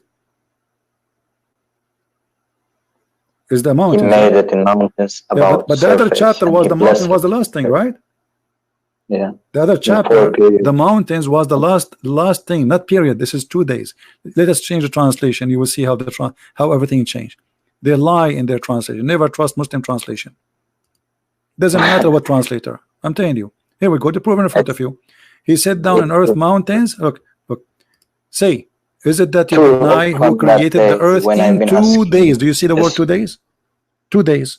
Why the other guy says 2 period? Because later they will say, oh, every day, every period is equal to millions of years, so they can't play games.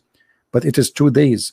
And then it says, and then he set on earth mountains standing firm, high above it. So what is the second he did? Placed the mountains. And then after that, here it says moreover. The fact, it doesn't say moreover. It says in Arabic, thumma.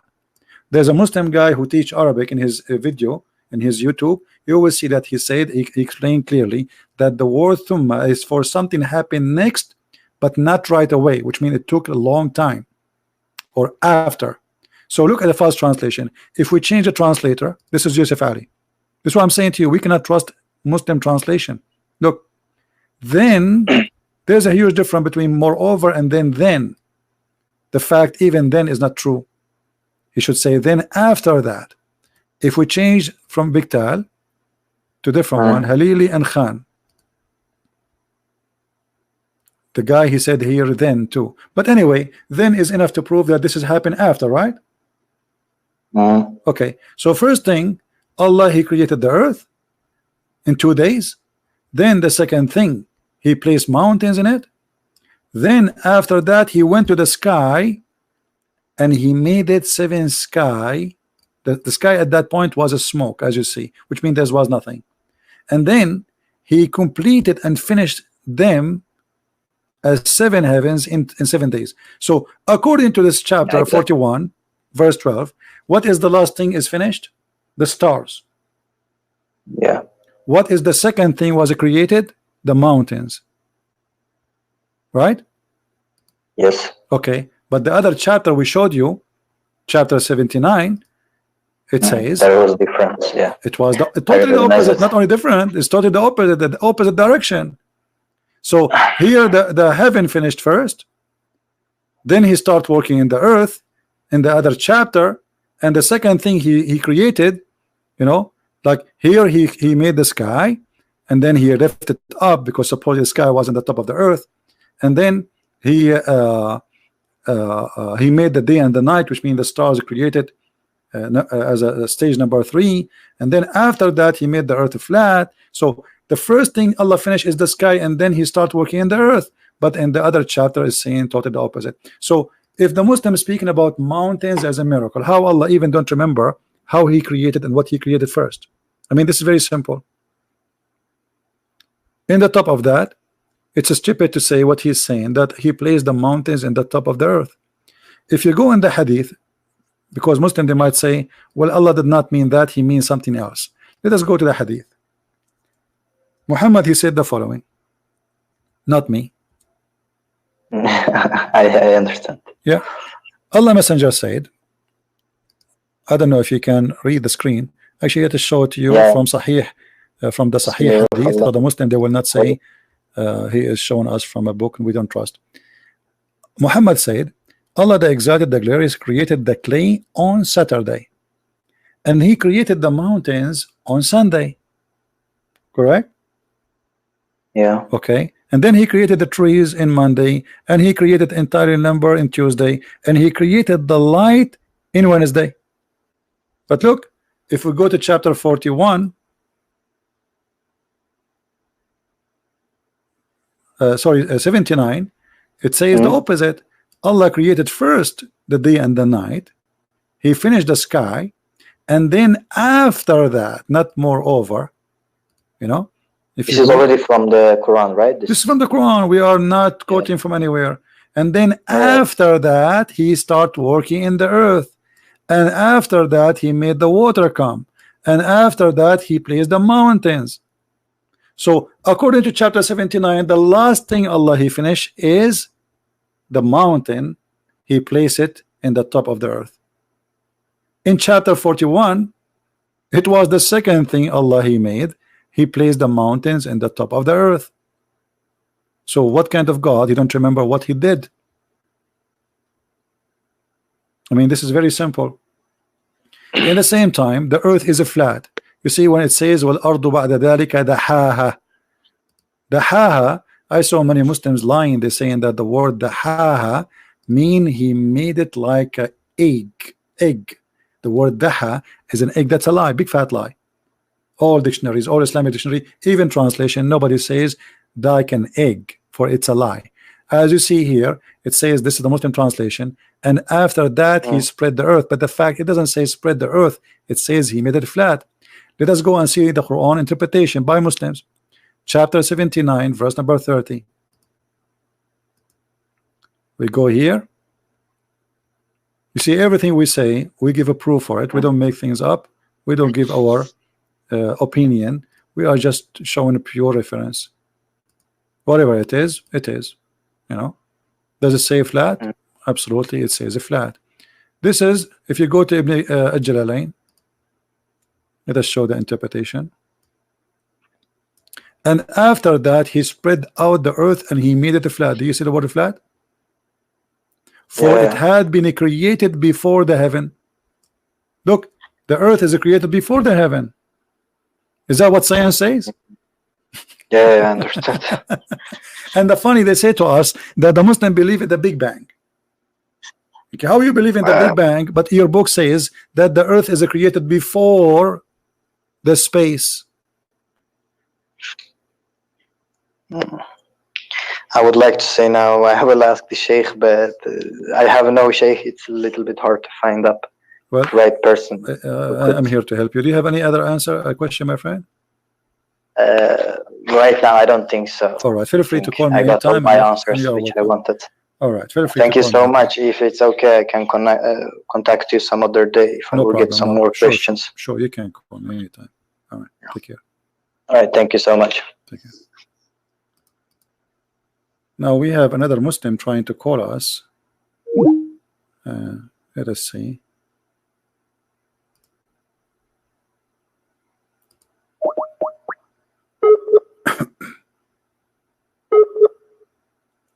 All the miracles of what's called miracle in the Quran is based in fabrication. All of it. We have this guy, he keep trying to call. I think is the same guy. He's going crazy. Let us give him a chance.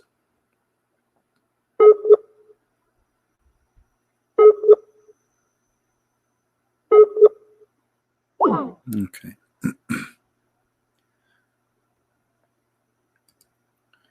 You know, if you all those miracles, they are depend in two things. You don't speak Arabic, they can lie to you about translation, and you do not have knowledge in Islam, so you have to accept whatever they say.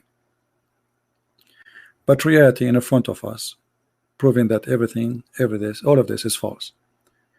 The Quran says it clearly, the earth is flat. Even he says bisat, wal ardu bisatan. What bisat mean? Carpet. And this is why the Muslims, they have to pray in the direction of the Kaaba. Chapter 71, verse number 19. And the Muslims, they try to cover up, they say, and he made the earth wide spread for you. It doesn't say that. It says bisat. Bisat literally mean carpet. Change the translator. You see, here the game is the game of translation in order to fool you.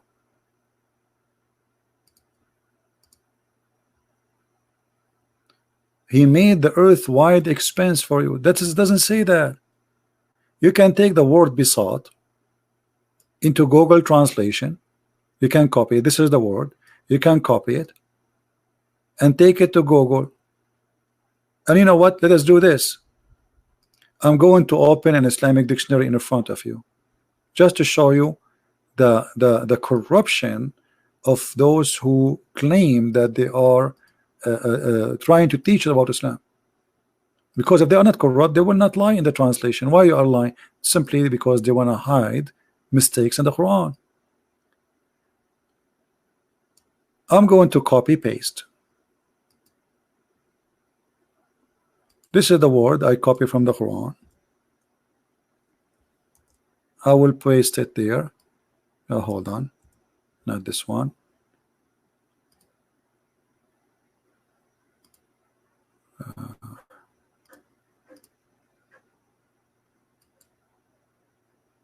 Too many pages open. Here we go. This is the word besought.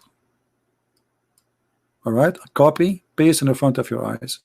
Now we go to the dictionary, and then here we are going to paste the word, and this is the word besought.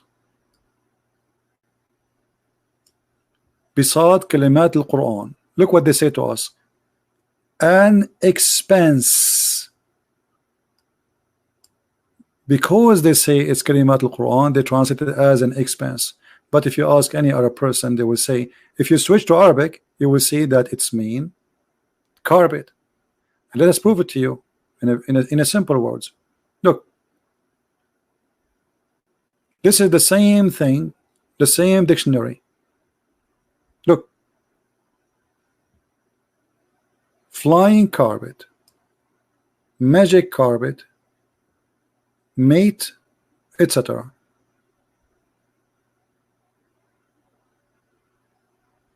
Those are the meaning. But what was the meaning really in the Quran? Does it mean expenses as they claim? Let us see. We take the same chapter, chapter 71, verse number 19.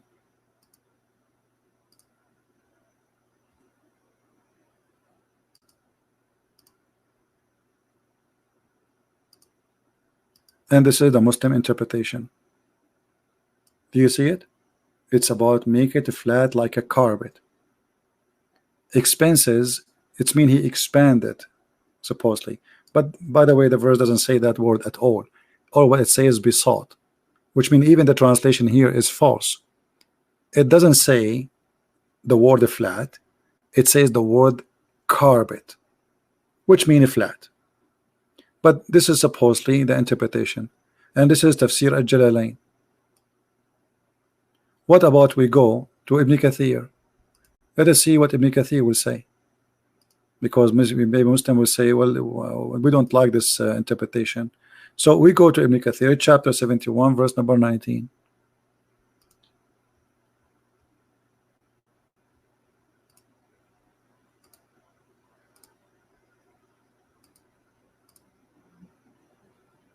We have to go down, let's zoom in.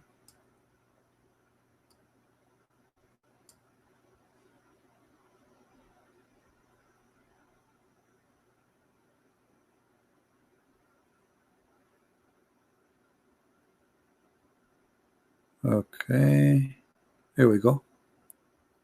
Allah, he made the earth without expenses, meaning he spread it out, he leveled it, he settled it, he stabilized it firm with lofty mountains. All of this is speaking about a flat earth. Not only that, what about the chapter Qaf? Chapter Qaf, just to confirm that the earth is flat. The earth not only is a flat, but it's surrounded by a mountain. It's called Qaf. There's a chapter in the Quran, it's called chapter Qaf. So if you go here, you will find the following. Chapter Qaf, verse number 1. And this is the Muslim interpretation again. You can choose whatever interpretation you wish.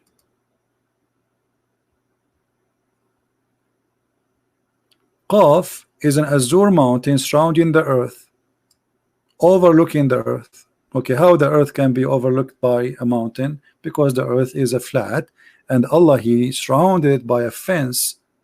It's called Qaf, which is a mountain. And the reason we cannot see it, because it's an azure mountain, which means it's a blue mountain. overlooking the earth, and even they say that the color of the sky is takes from it, which means the sky is blue because of this mountain. This is the science of Islam. The earth is a flat, mountains placed in the top of the earth, they are not from the earth. Mountain created in a second. Allah, he placed it in the top of the earth so the earth will not move. This is not my words. Nothing of what I said is from me. As you see, all we are showing reference.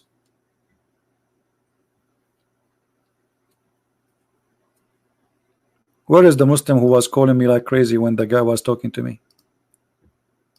You see, all the purpose, they are just trying to disturb the guy. He stopped talking to me, they stopped calling. That's the whole story.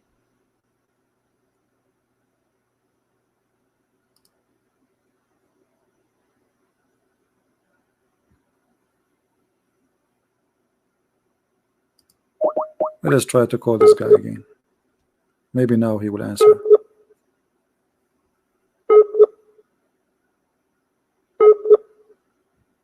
Yeah. Now he don't want to answer. They do it on purpose. So where is the scientific miracle? And you know, if we find like the first mistake, the second mistake, the third mistake, I mean, which one of them we will forgive Allah with? To be God, but yet he is ignorant, claiming that the sperm coming from the backbone, or what about the sun sit in murky water? So because they are desperately trying to find what it's called science in the Quran, they fabricate and they say things which is stupid. Look at this. Allah created the animals and he described for us what kind of animals he created.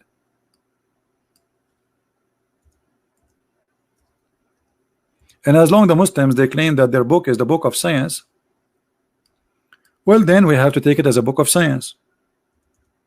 It's your fault, not our fault. You are the one who's saying to us this is a book of science. So whatever Allah he says is scientifically must be true, accurate. All right.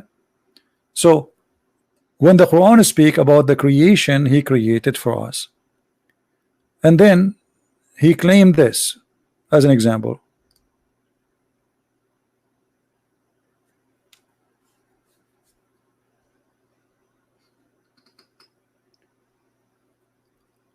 You have an example with the cattle. What is the example? You know, like if you read this verse, the Muslim they will say to you, this is a miracle, this is the scientific discovery. The blood, the suck, etc., and then milk. But this is not what the verse. Let us see what the verse interpretation is saying. The verse interpretation proven to us Allah to be a false God. They try to play with the translation. They try to play with the interpretation, but they cannot do that because we have their scholars who written their books hundreds of years ago, and they understand very well what the Quran said. Chapter 66. How Allah explained how the cow she have milk. How this happen? We give you a drink that which of is in their bellies, and it's coming from their blood. Let us read the interpretation and you will die laughing. And by the way, they try to fabricate to cover up for this, but it doesn't work.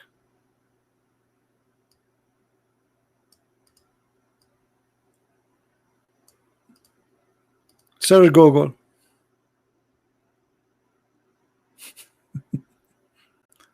Tafsir al-Quran.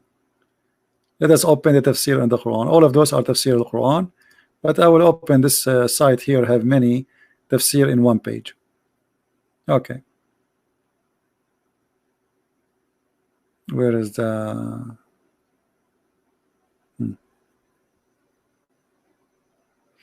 You will see every Muslim is a scholar. He try his best to explain this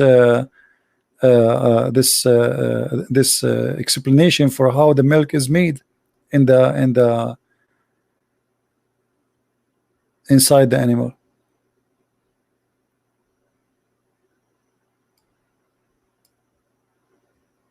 Let us go to English so you understand. I'm just show it to you in Arabic for those who speak Arabic, but let us go to the English.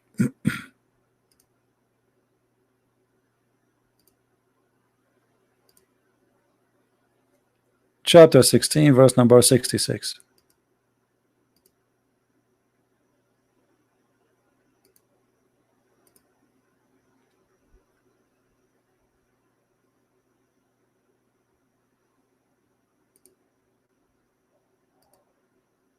In this website we have only two interpretation in English. One is Ibn Abbas and one is Ibn Jalalain. We can go to Ibn Kathir too until that website open.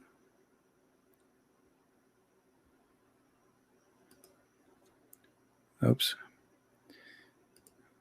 16. This one is not open yet. You see, it's take time.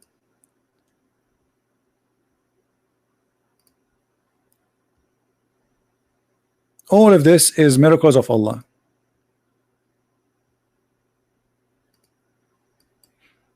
And the funny about Muhammad, he cannot keep his mouth shut, and the more he talk, the more he says stupid things. We have made a drink for you out of their belly. So the blood, the milk of the animals, and all animals, they share the same thing. I mean, even a human is the same. I mean, the same mechanism. So according to the Quran, we made a drink for you out of what is in its belly, meaning singular form refer to one cattle, or could refer to the whole species. For cattle are the creatures which provide drink from what is in their belly, and in another ayah, in their bellies. Either way, etc. is possible. Okay, and then he says, from between the extortion and the blood, pure milk, meaning it is free of blood and pure in whiteness, taste and sweetness. It's between excrement and the blood in the belly of the animal, but each of them go in its own way after the food has been fully digested in the stomach. So look at this. This is science. Then blood goes in the vein and the milk goes in the other.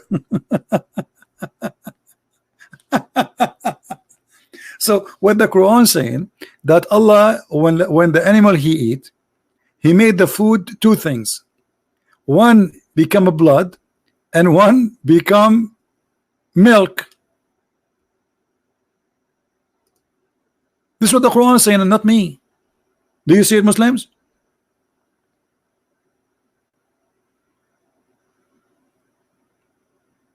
Is that really how the milk is is made? The milk is coming from from your stomach, and the animal, the cow, she eat grass, and then the grass become milk and blood, and then the blood go in the vein and the milk go in the breast. Is that really science?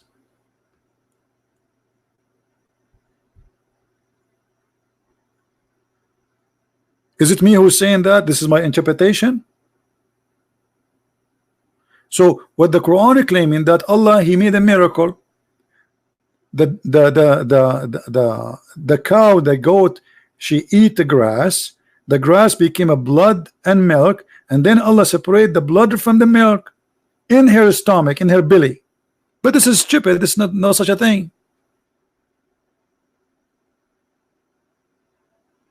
Who is a Muslim agree with this?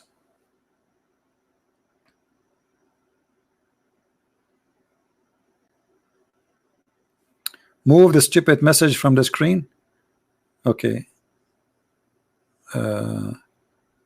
Move the stupid message from the screen. You put this one? All right. So look at this. So guys, this is wisdom. The goat, she eat grass. The grass transform into blood and milk in the stomach. Read carefully. This is not my words. This is not my understanding. From between the extortion and the blood, the pure milk, meaning it is a free of a blood and pure of its whiteness, taste and sweetness. It is between excrement and the blood in the belly of the animal, in the belly of the animal, but each of them goes in its own way after the food has been fully digested in its stomach. The blood goes in the vein, the milk goes in the udder, the urine goes in the bladder, the feces goes in the anus, and none of them get mixed together. A miracle of Allah. And this is how Allah, He explained how He made the milk. Who is a Muslim agree with that?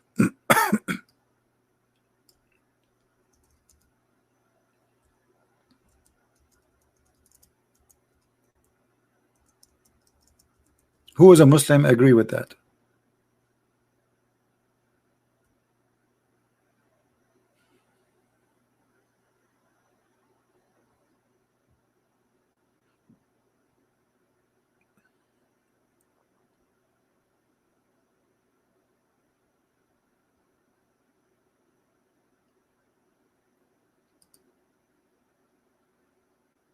Any Muslim?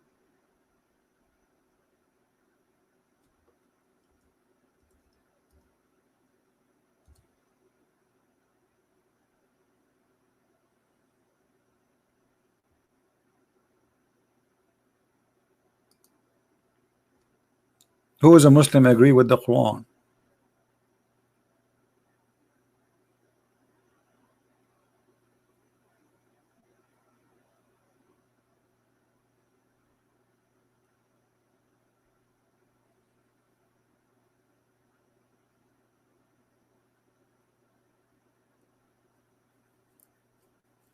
You know, you have tons of articles about this. Anyone?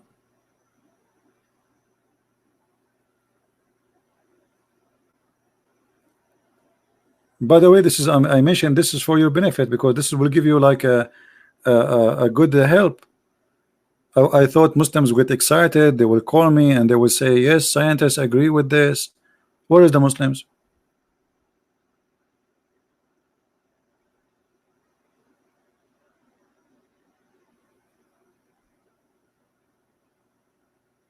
Allah separated between the blood and the milk, and the blood is in the stomach.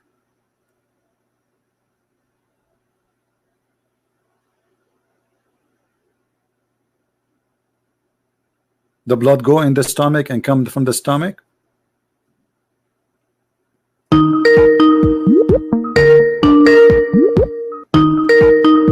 Only Muslim, please. Call you only if you are a Muslim.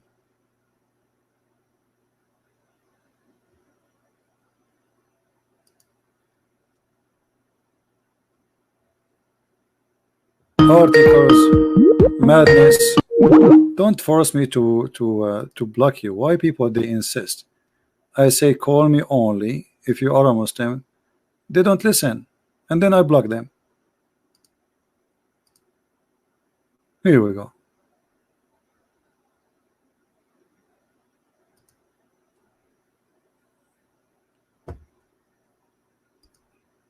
What kind of animals Allah He created? What hold on, the same chapter. Look at this. What the bees eat.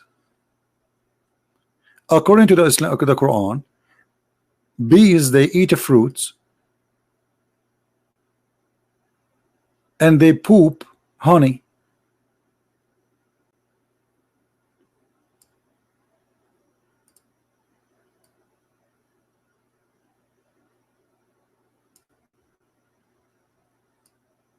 Is that true? See, this is the wisdom, this is science.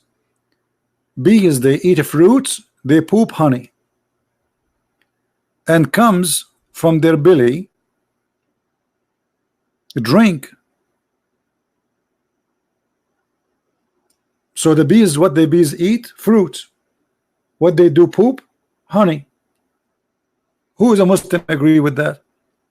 As I know that the honey is the food of the bees, not the fruits.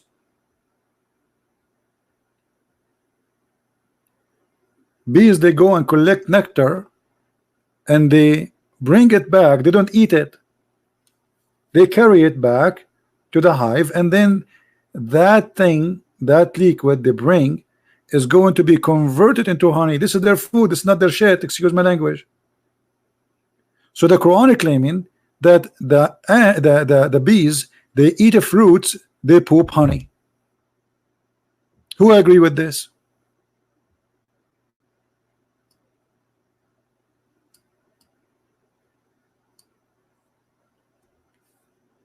This is the same chapter, chapter 16, verse number 69. So the Quran claim that from the stomach everything come. There's a blood there, and Allah separate between the blood and the milk. The milk, there's a process for the milk. There's nothing is called milk. There's a process to make milk.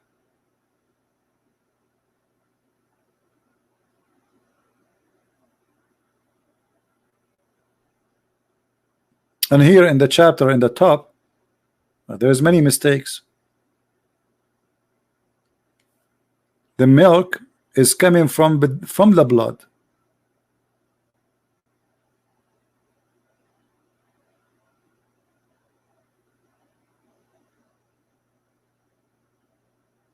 And here another mistake. The bees, they eat fruits and they poop honey. So Muhammad, God, he think that when we eat honey we are just collecting their poop, and this is not the food of the bees, when the fact this is their food. We are literally we are stealing their food. The poor bees, they make food and we steal it. As simple as that. According to the Quran, no.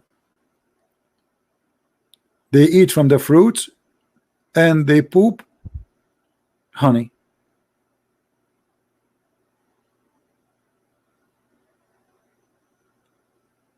Who is a Muslim agree with that? So you see, I mean, let us say in the Quran there is one thing come to be accurate. Let us say, for the sake of argument, I don't believe any Quran anything is accurate, but let us say one thing come to be accurate. So as long the Quran is the word of God, and then we find he said 100 things, one of them come to be true and 99.9 is a lie, are you still going to believe is God? In the case of the God of Islam, I found that all the 100% of his talk is a lie. And as you see, he cannot even remember which one he created first. And he think that women have a sperm. I mean, what kind of God he think women have a sperm? Since when women have a sperm? What made Muhammad think that women have a sperm? Muhammad will explain to you. Look at this.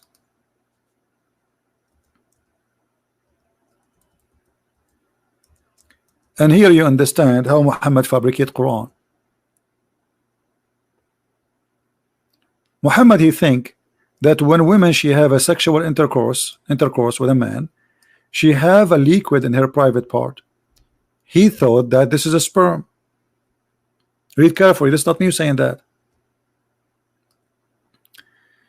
The Messenger of Allah said, the man water is thick and white. And here when he said the water, he means sperm, because the Quran says we created you from water. What is the water? The sperm, nutfa. And the man water is thin and yellow. Okay, wonderful. So now we have water coming from the man is thick and white. What is that? Sperm, obviously. Or let us say sexual fluid, which contain the sperms, semen. And women's water is thin and yellow. Look, Muhammad, he called both water. The first water is what? Is the man's sperm, the sexual fluid, including the sperm. And then women have water too, and their water is thin and yellow. Whichever of them comes first, the child will resemble the parents. Do you see it? And Ibn Kathir explain more about chapter 86 verse number 6 and 7. He says sexual fluid come from both of them, which without from both of them the baby will not be created. Okay, what is that sexual fluid? He said that this is a sexual fluid coming from the backbone of the man and the ribs of the women. Okay, how this can be from God, and how Muhammad he says such a stupid thing? Because here either you have to accept that Muhammad is a liar, he claimed that he have knowledge, or Muhammad is a fool. He's not lying, but he's just a fool. But either way, he cannot be a messenger of God. See, proceeding, it's a sexual fluid proceeding from between the backbone and the ribs, meaning the backbone and the ribs of the man and the ribs of the women. And even it says, actually in Arabic it says the location of the necklace for the women, which means the sperm of the women, the yellow liquid which Muhammad described here, the water which is thin and yellow, whichever of them comes first, the child, which means if the woman she have orgasm first, the baby will be a girl. If the man have orgasm first, the baby will be a boy. So how this can be from God? You see, I mean, name for me one chapter in this book is not stupid. Just one statement.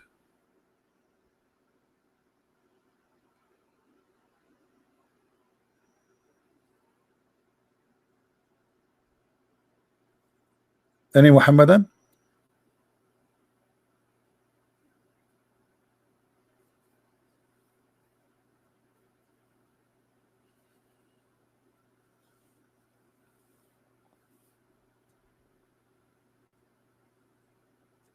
Who is a Muslim would like to call us? Who is a Muslim agree with his prophet about what he said, that women they have a sperm which is thin and yellow, and men they have a sperm which white and thick, and whoever comes first, the baby will resemble the parents? Is that what science says?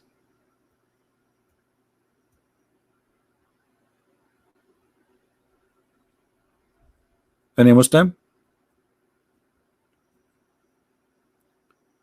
If you say and if you agree that this is false, then you just agree that Muhammad is fabricating knowledge, claiming knowledge. That means he's a false prophet. Otherwise, prove to us that this is true. Who in the world believe in such a garbage? Women have orgasm or not, that will not have any impact or any change in the baby birth. That's not true. If the woman she have egg, the sperm will fertilize the egg and that's it. It's not about who have orgasm first. And secondly, orgasm of women will make no different. And Muhammad he described the water in the private part of the women as the sexual fluid will cause the baby to be exist. Is that true? Is that what the baby is made from? That's stupid. He think it's a sexual fluid will make the baby.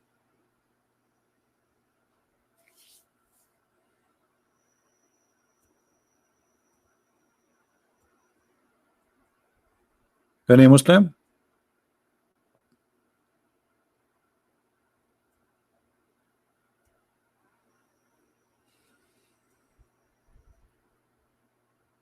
So all those miracles we find day and night Muslims speak about, we find that they are in trouble just to talk about them in our presence.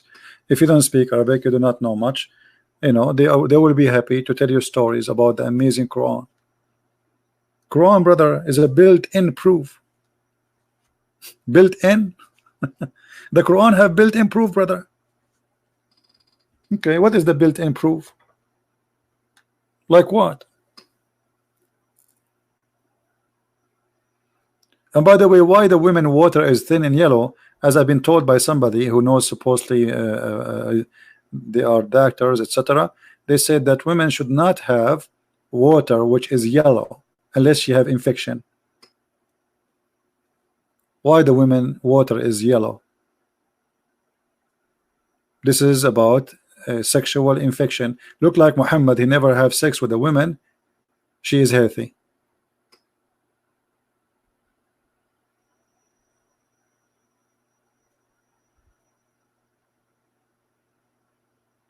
And look, in different place, not only in this place,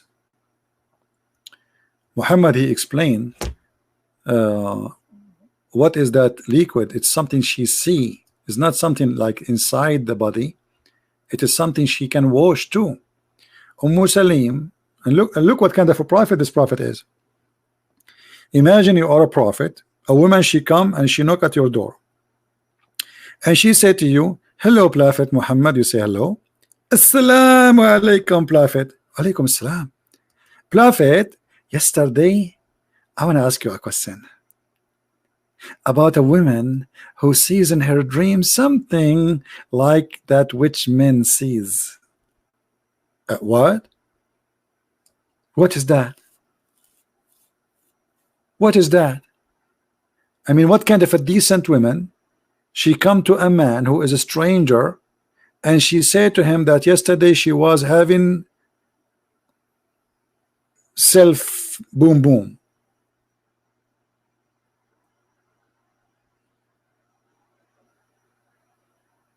And then the messenger of Allah said, okay, if she sees that and she has this charge, then she have to perform a bath. Oof. And this is needing a question and answer from the prophet.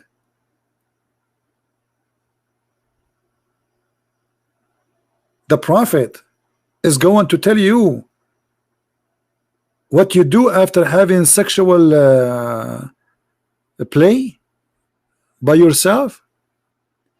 Salama, the wife of the prophet, said, oh messenger of Allah, does that really happen?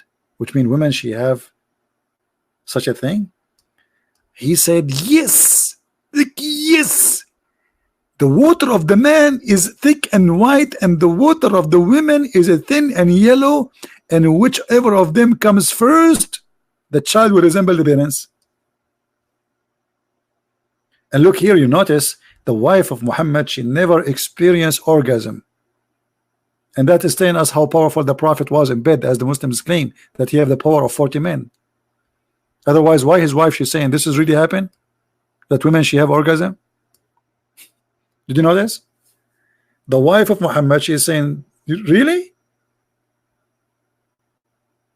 Really? Look, she's his wife. The wife of Muhammad, she never had orgasm, not even a single once, and she was wondering if this is true.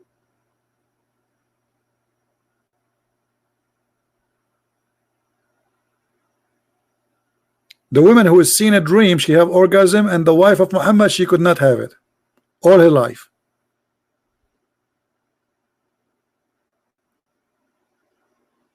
And here you notice that Muhammad was a doctor. Muhammad, he is the expert. He's expert in medicine, he's expert in religion, you know, an expert in your private part, you know, and he knows who comes first, who will resemble the father or the mother.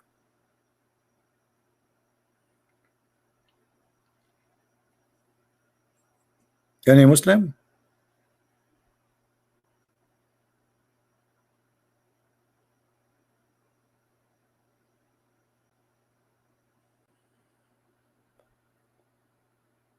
This is nothing but stupid, you know. There's no way this guy is a prophet. And as you see, this is authentic story.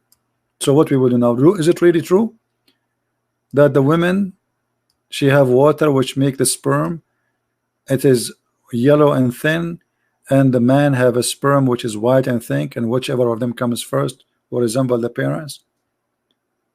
Again, you have to agree that either Muhammad is a liar or he is a crazy man.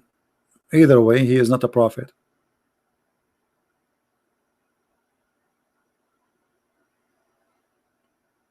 You see, because Muhammad, when he speak here, he speak that Allah, he taught him. Like the same as the guy when he asked him, do you know where the sun set? The guy, he said, well, Allah and his messengers know best. You see, Muhammad, the Muslims, they are mushrikeen. They associate the knowledge of God with the knowledge of Muhammad. Muhammad and Allah, they knew not only Allah, no, Muhammad and Allah. So I was sitting behind the Messenger of Allah, and he was riding a donkey while the sun was setting. He asked, do you know where this set? I replied, Allah and his apostle knows best. He said, it's set in a spring of boiling, muddy, dark water. So here either you have to say Muhammad is a liar or is he crazy. Choose one. They give you a headache about science and the Quran. Oh, this is the Quran. The Quran confirmed that in chapter 18, that the sun set in murky water. The Muslim, they try to fabricate answers saying, oh, because now this is exposed. This is exposed actually a long time ago, centuries and centuries ago. So they say, oh, no, no, no, the sun does not sink in murky water. The Quran doesn't say that. The Quran saying it appear as it is sitting in murky. It doesn't. No, my friend, don't lie. Here we go. Your prophet getting you busted. Your prophet getting you busted. The problem with Muhammad, he cannot keep his mouth shut. If Muhammad he keep his mouth shut, you Muslims can fabricate as much lies you want to cover up that mistake. But what we can do with the man, he cannot shut up. You see, in the Middle East, if a man he is foolish, when like in the Middle East, like when you go to get married, you take your parents with you to ask for the hand of the girl. You don't go by yourself. But if the son is a foolish person, the family, the parents, they will say to him, when we go there, don't talk. Even if they ask you, we answer. Don't talk. Because the second he start talking, it is the same second they will know that their son is an idiot, foolish. And this is Muhammad. He can't stop talking. And look, voluntarily, he is busting himself. If Muhammad don't keep talking, claiming knowledge, it's going to be very hard for us to get him busted. Right? But a foolish man, he have to talk. Imagine you are a foolish man and you work as a spy for CIA. The whole world will know that you are a spy second day. Because you cannot keep your mouth shut. You have to tell everybody. And now Muhammad is a prophet, and he is telling us news nobody knows. He have the knowledge. He want to teach them. Do you know? He's asking the guy, do you know where the sun set? The guy like, what? For sure I don't know. You are the prophet, not me. Hello? Allah and you knows. Only and you. There's only two people in the world they knew where the sun set. Allah and Muhammad. Isn't it obvious? And what is the answer? The sun set not in an ocean.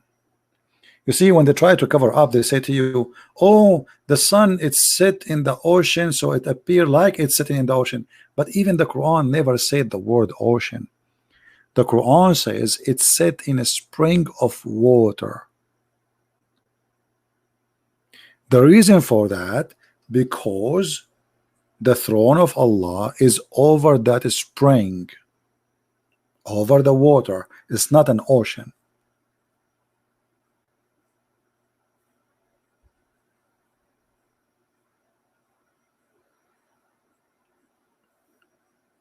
Any Muhammadan?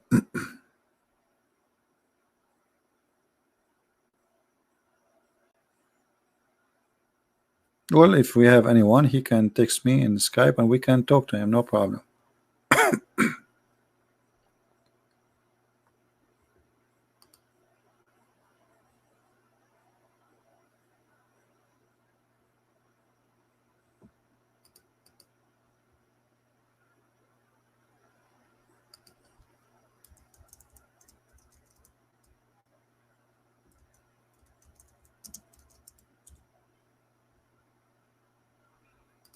Anyone?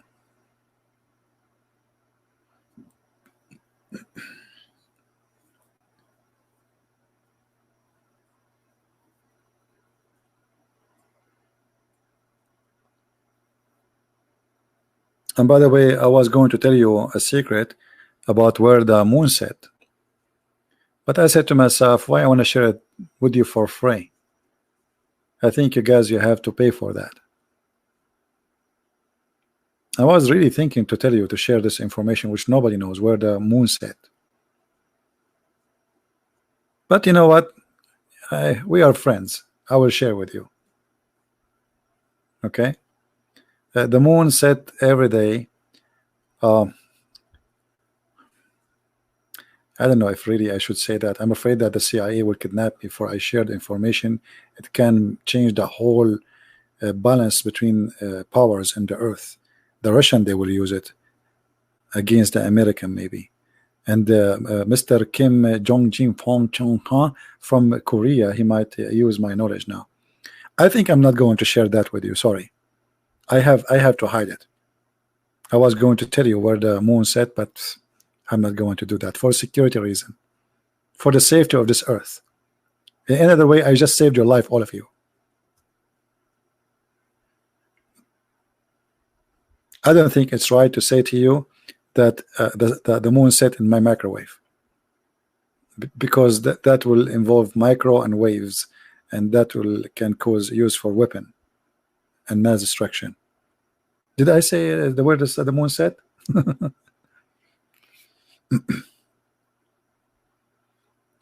Any Abdul?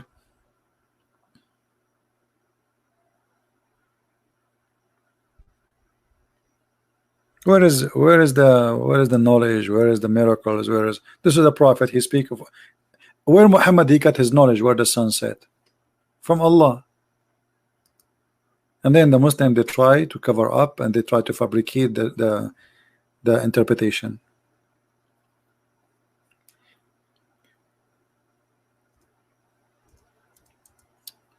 And the story in the Quran says clearly that the one who found how the sun set is Alexander the Great, but the one who reported the story is Allah, and he say he found that setting. And not only that, he reached the setting place of the sun. Where is that? Zulqarnain, his life journey was for many years. So now we are reporting a special incident. So are you saying to me that Zulqarnain he saw only once in his life the sea, and finally he found the sun setting in the sea? Or this is literally about finding a place where the sun set? As you see, it says until he reached the setting place of the sun.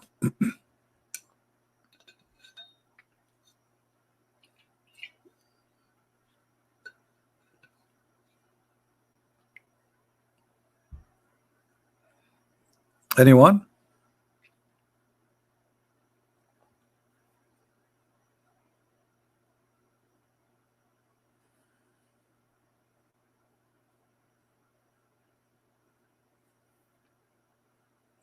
Nobody? As you see, this is really stupid. I mean, and he found next to it people. And then when the Muslim they try to defend, they say, oh, it appeared like because he went there and the sun set in the ocean, but the fact it doesn't even say the word ocean, it says a spring of water. Spring.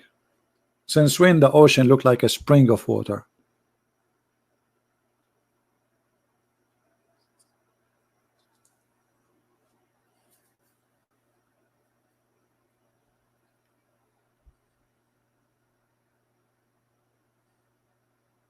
Anyone?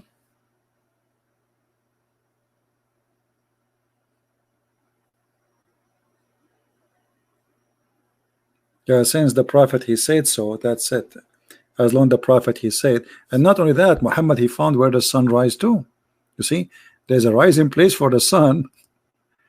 To make the story more stupid, not only he found where the sun set, he found the rising place of the sun. You see it? So now he changed his course, he changed his road, and then he reached a place where the sun's rise. Place. He keep walking, and then he found where the sun rise.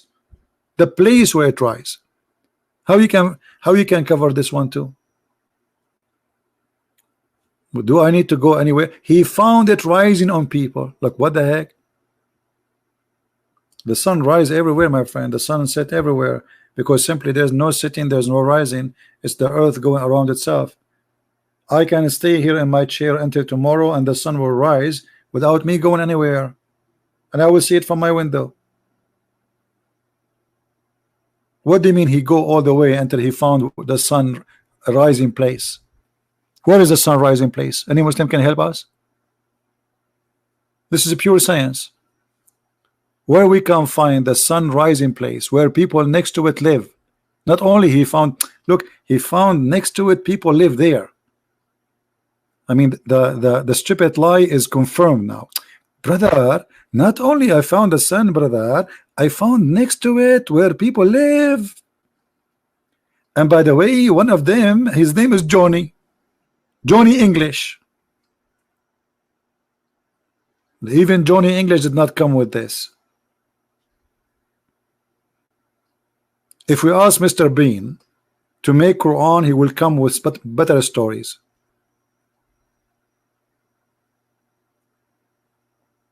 And then, by the way, those people there are stupid.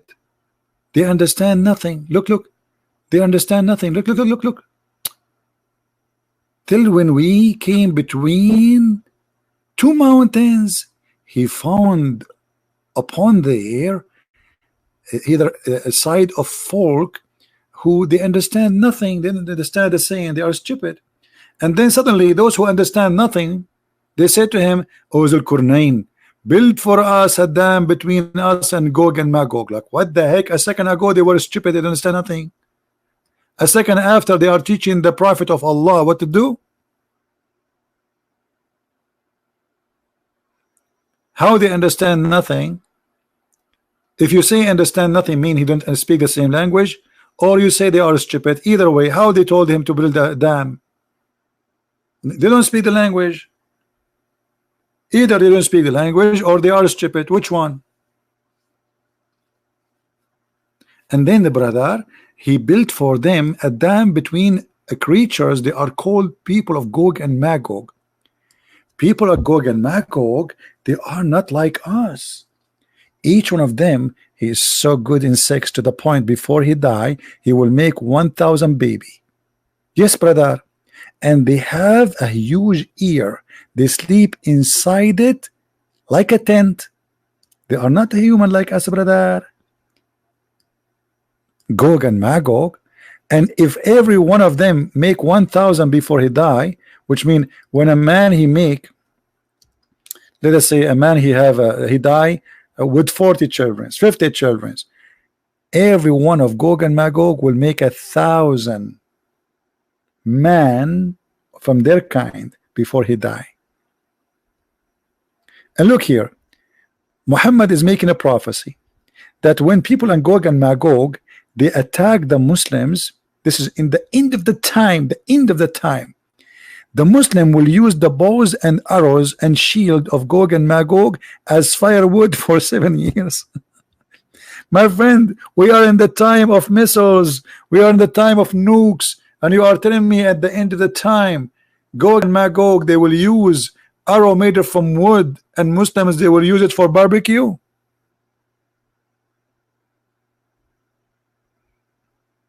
This is the end of the time. Even John Wick, he come with better.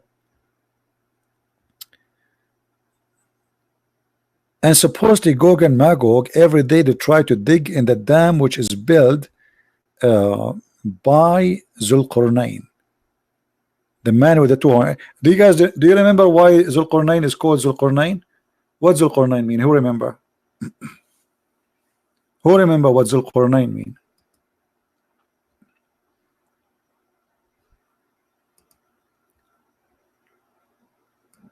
What this word mean? The man with the two horn. Why he have two horn?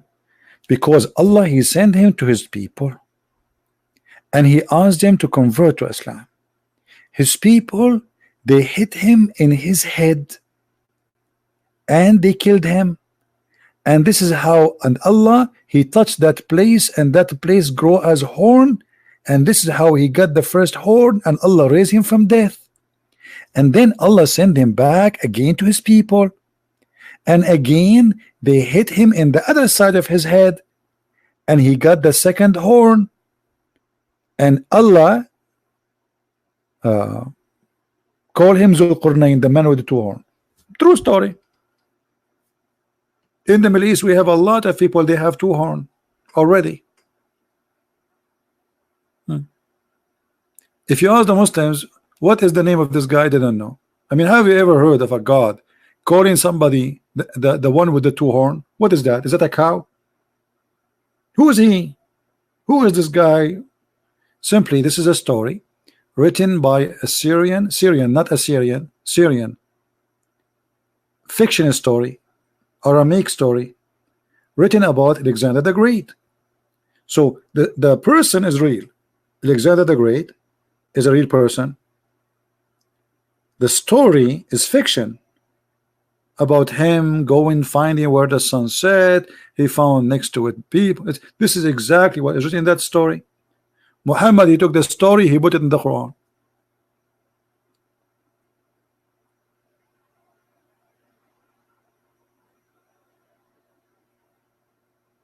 No, Gog and Magog in the Quran, it's about people, not location. See, the Quran have different story. The Quran, because that story is taken from a fiction story, as I said. So the Quran is speaking about Gog and Magog, not about location. It is two nations, and they are not a human like us. And until now, we cannot find this dam, which is built by Zulqarnain, which is made from iron and copper. Look, he built a dam between those two mountains. And now supposedly those Gog and Magog, they are trying to dig every day in that wall, and they cannot go through every day. And why they cannot go through? Anyone remember? Anyone remember why they cannot go through? Who remember? Why Gog and Magog, they cannot come to us yet? Let us see how they are digging the iron wall, yes, but every day they dig and then they go to sleep. According to Muhammad, when those people, they are digging in the wall, which is built by Zulqarnain, when the night come, they go to sleep, and they forgot to say inshallah tomorrow, which means God is willing, Allah is willing, we will continue tomorrow.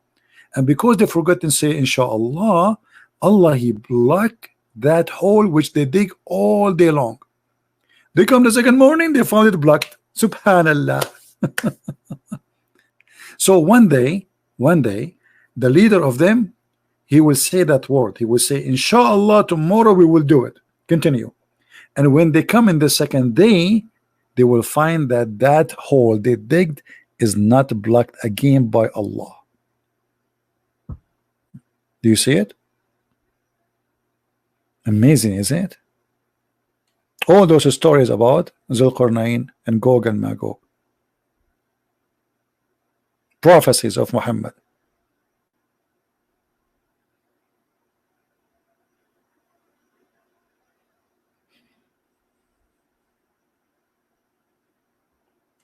You have to admit that you have to have really crazy to believe in all this garbage. All of this prophecy, Muhammad prophesying. Look at the percentage of Gog and Magog and the percentage of Muslims. Read carefully.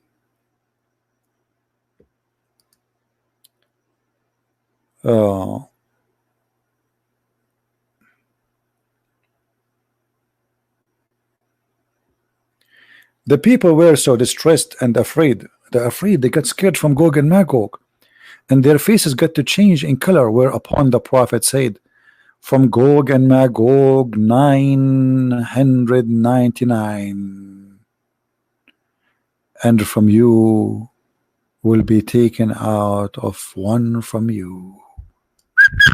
Mean. What do you think, Muslims?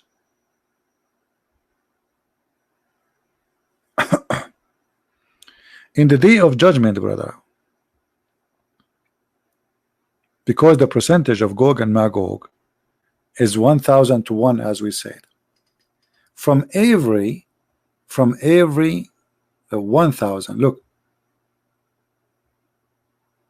then there will be the loud call saying, Allah order you to take among your offspring mission for the hellfire. Adam will say, oh Lord, who are the mission for hellfire? Allah will say, out of each 1,000 take out 999. Oof. And here the Muslim like, what the heck? Of every 1,000 human, there's 999 they will go to hell. At this time, a woman, she is carrying a child, a female, she drop her load and she have a miscarriage, and the child will be gray hair, Muhammad making prophecy, and you shall see mankind as drunken state, yet they are not drunk, but severe will be the torment of Allah. When the Prophet mentioned this, the people were so distressed. And look, Muhammad now he's trying to fix his lie, because he said, he was talking to Adam, he says, take from every 1,999. So Muhammad, he said to himself, oh, what I did, I just told the Muslims from every 1,000 of you, only one will go to heaven. So Muhammad decided to fix it. Look what he said. So the people were distressed, and they're afraid that their faces got changed in the color, whereupon the Prophet said, from Gog and Magog 999 will be taken out, and one from you. But look, this is what he said in the beginning. In the beginning he was talking to Adam, the offspring of Adam. You see it? He made it clear that from the offspring of Adam 999 they will go to hell. And now to fix it, because the Muslim will not like that, I mean, what are you talking about? From every 1,000 of us, only one will go to heaven? That means all of us are going to hell. So Muhammad, in order to fix that lie he just made, he changed it, trying to say in the 900 is from the people of Gog and Magog. But as you see in the beginning of the story, he did not say that. He said those are the offspring of Adam.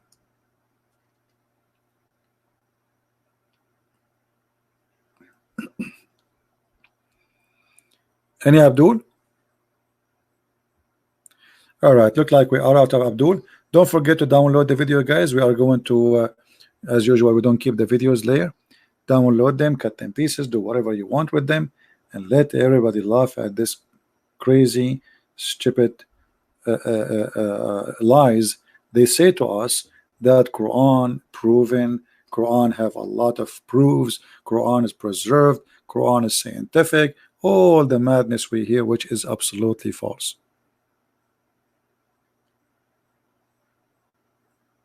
Download, share our videos, and if you like to always to get the updated link of the, because we delete the link, but what I do in Patreon, I update the link there, so always you can find the video.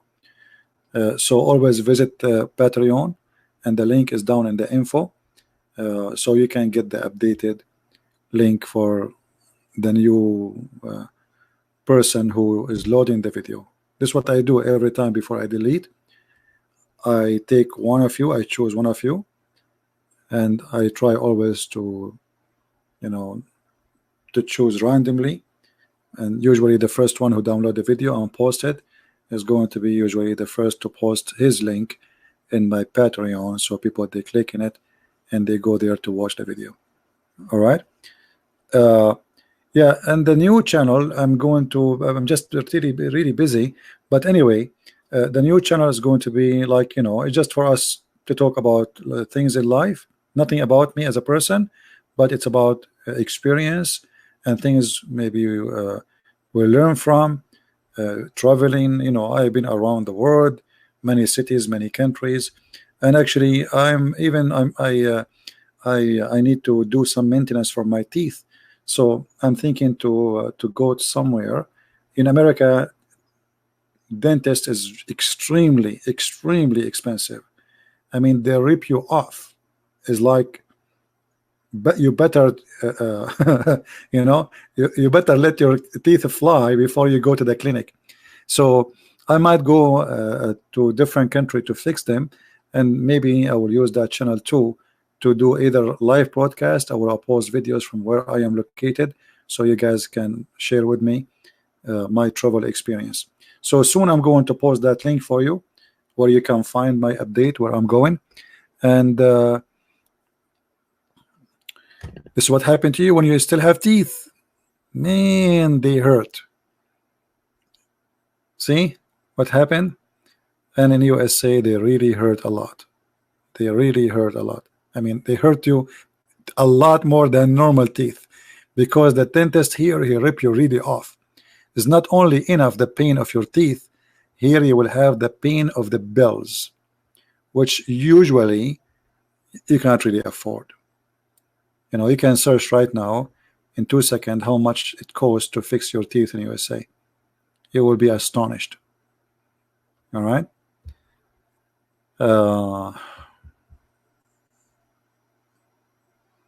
You will help me with your with my teeth? Why? Are you a doctor?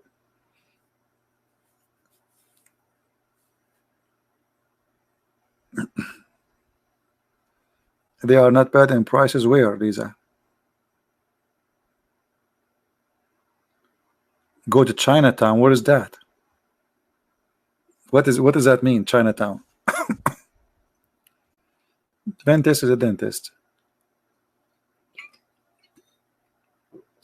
Are you going to take me to the barber shop? In the Middle East, in some poor area, the barber shop is the one who fixes your teeth. He tie it into a rope and he ordered the donkey to run. Right? Yeah, Philippine, you know, we will see. We will see. It will be updated. Don't worry. I'm going to post, as I said, the link will be for you always to be updated. I will post videos there to update you. And it's going to be fun actually to have a channel which is not about the religion. It's just, you know, for the friends. I have many friends here, many people who I love and they love me, and I know for sure of that. So those who care, they will be always you know, watching that channel, and we can share together. Who is here from the Philippines? How many of you from the Philippines? And the Philippines now is getting more expensive. It's not like before. Rent is expensive, you know. It's not really. Thank you, Carolina.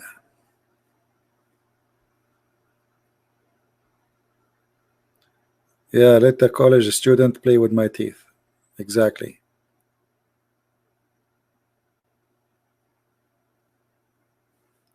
Davao. I've been in Davao.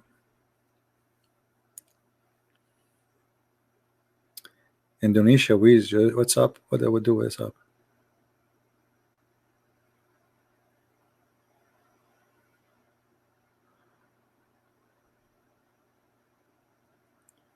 Yeah, the Pinoy student will play with my teeth, right? That's what you want from me, guys? Really? You want the student to play with me? Try. They put the glue and the glue never come up. Unbelievable. You guys, you hate me too very much, don't you? Let the student play with your teeth. They learn by you. You are going to be the rat for the student.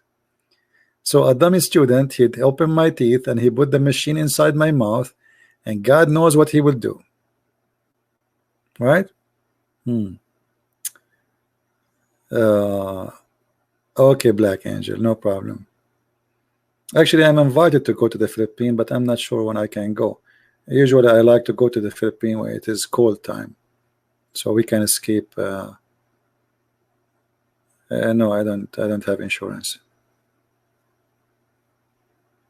And even if you have insurance in the USA, they don't cover you. You can ask anyone.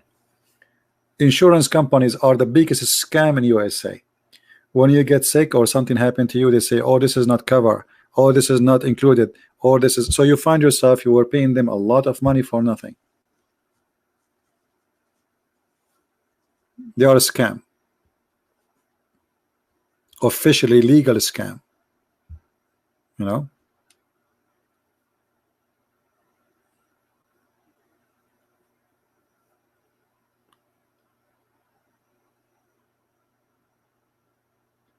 Yeah, exactly. Student, look what Andy said. Student, they close their eyes when they are working. Especially if it's a girl, first time she practiced that, she's scared. So she will close her eyes and she will be working in my teeth. And then Christian Prince, he will come back and he will say to you, a brother and sister, I'm going to explain to you what happened to my tongue. Simply, a Filipino student, he was working in my teeth and he cut my tongue by mistake. And because he is a student, I cannot sue her and I can do nothing about it. Yeah. And maybe even they will do the same what Dr. Bean he did. You know. Mr. Bean. Yeah, right. Yeah, they would do that too, right? Oh boy. But you see, you guys, you have a great ideas. I mean, that's a good idea. Yeah, you know, a student, he can see what happened to you when you are not a rich person. And life is different. Today I was working before I opened my the broadcast. I was fixing the plumbing in my kitchen, and man, it's fun. It's really fun. But this is what I do every day, working in plumbing. Islam need a plumber, and this is what we do. Yeah. Anyway, guys, I want to say thank you for being here. And again, soon I'm going to tell you which channel you can find the news about me. So if I go abroad to different country, I might stay for not for long. It's just enough time to, you know, do my teeth. So and do some maintenance. See what happened to you when you get old? Maintenance. They put a glue there, cement there, you know, some metal here. Maintenance. You are breaking apart. All right. Okay, guys. Thank you very much for being here. May the Lord bless you all. And until we see you soon again, Christ is Lord, Islam is false. And thank you for being with us. Take care.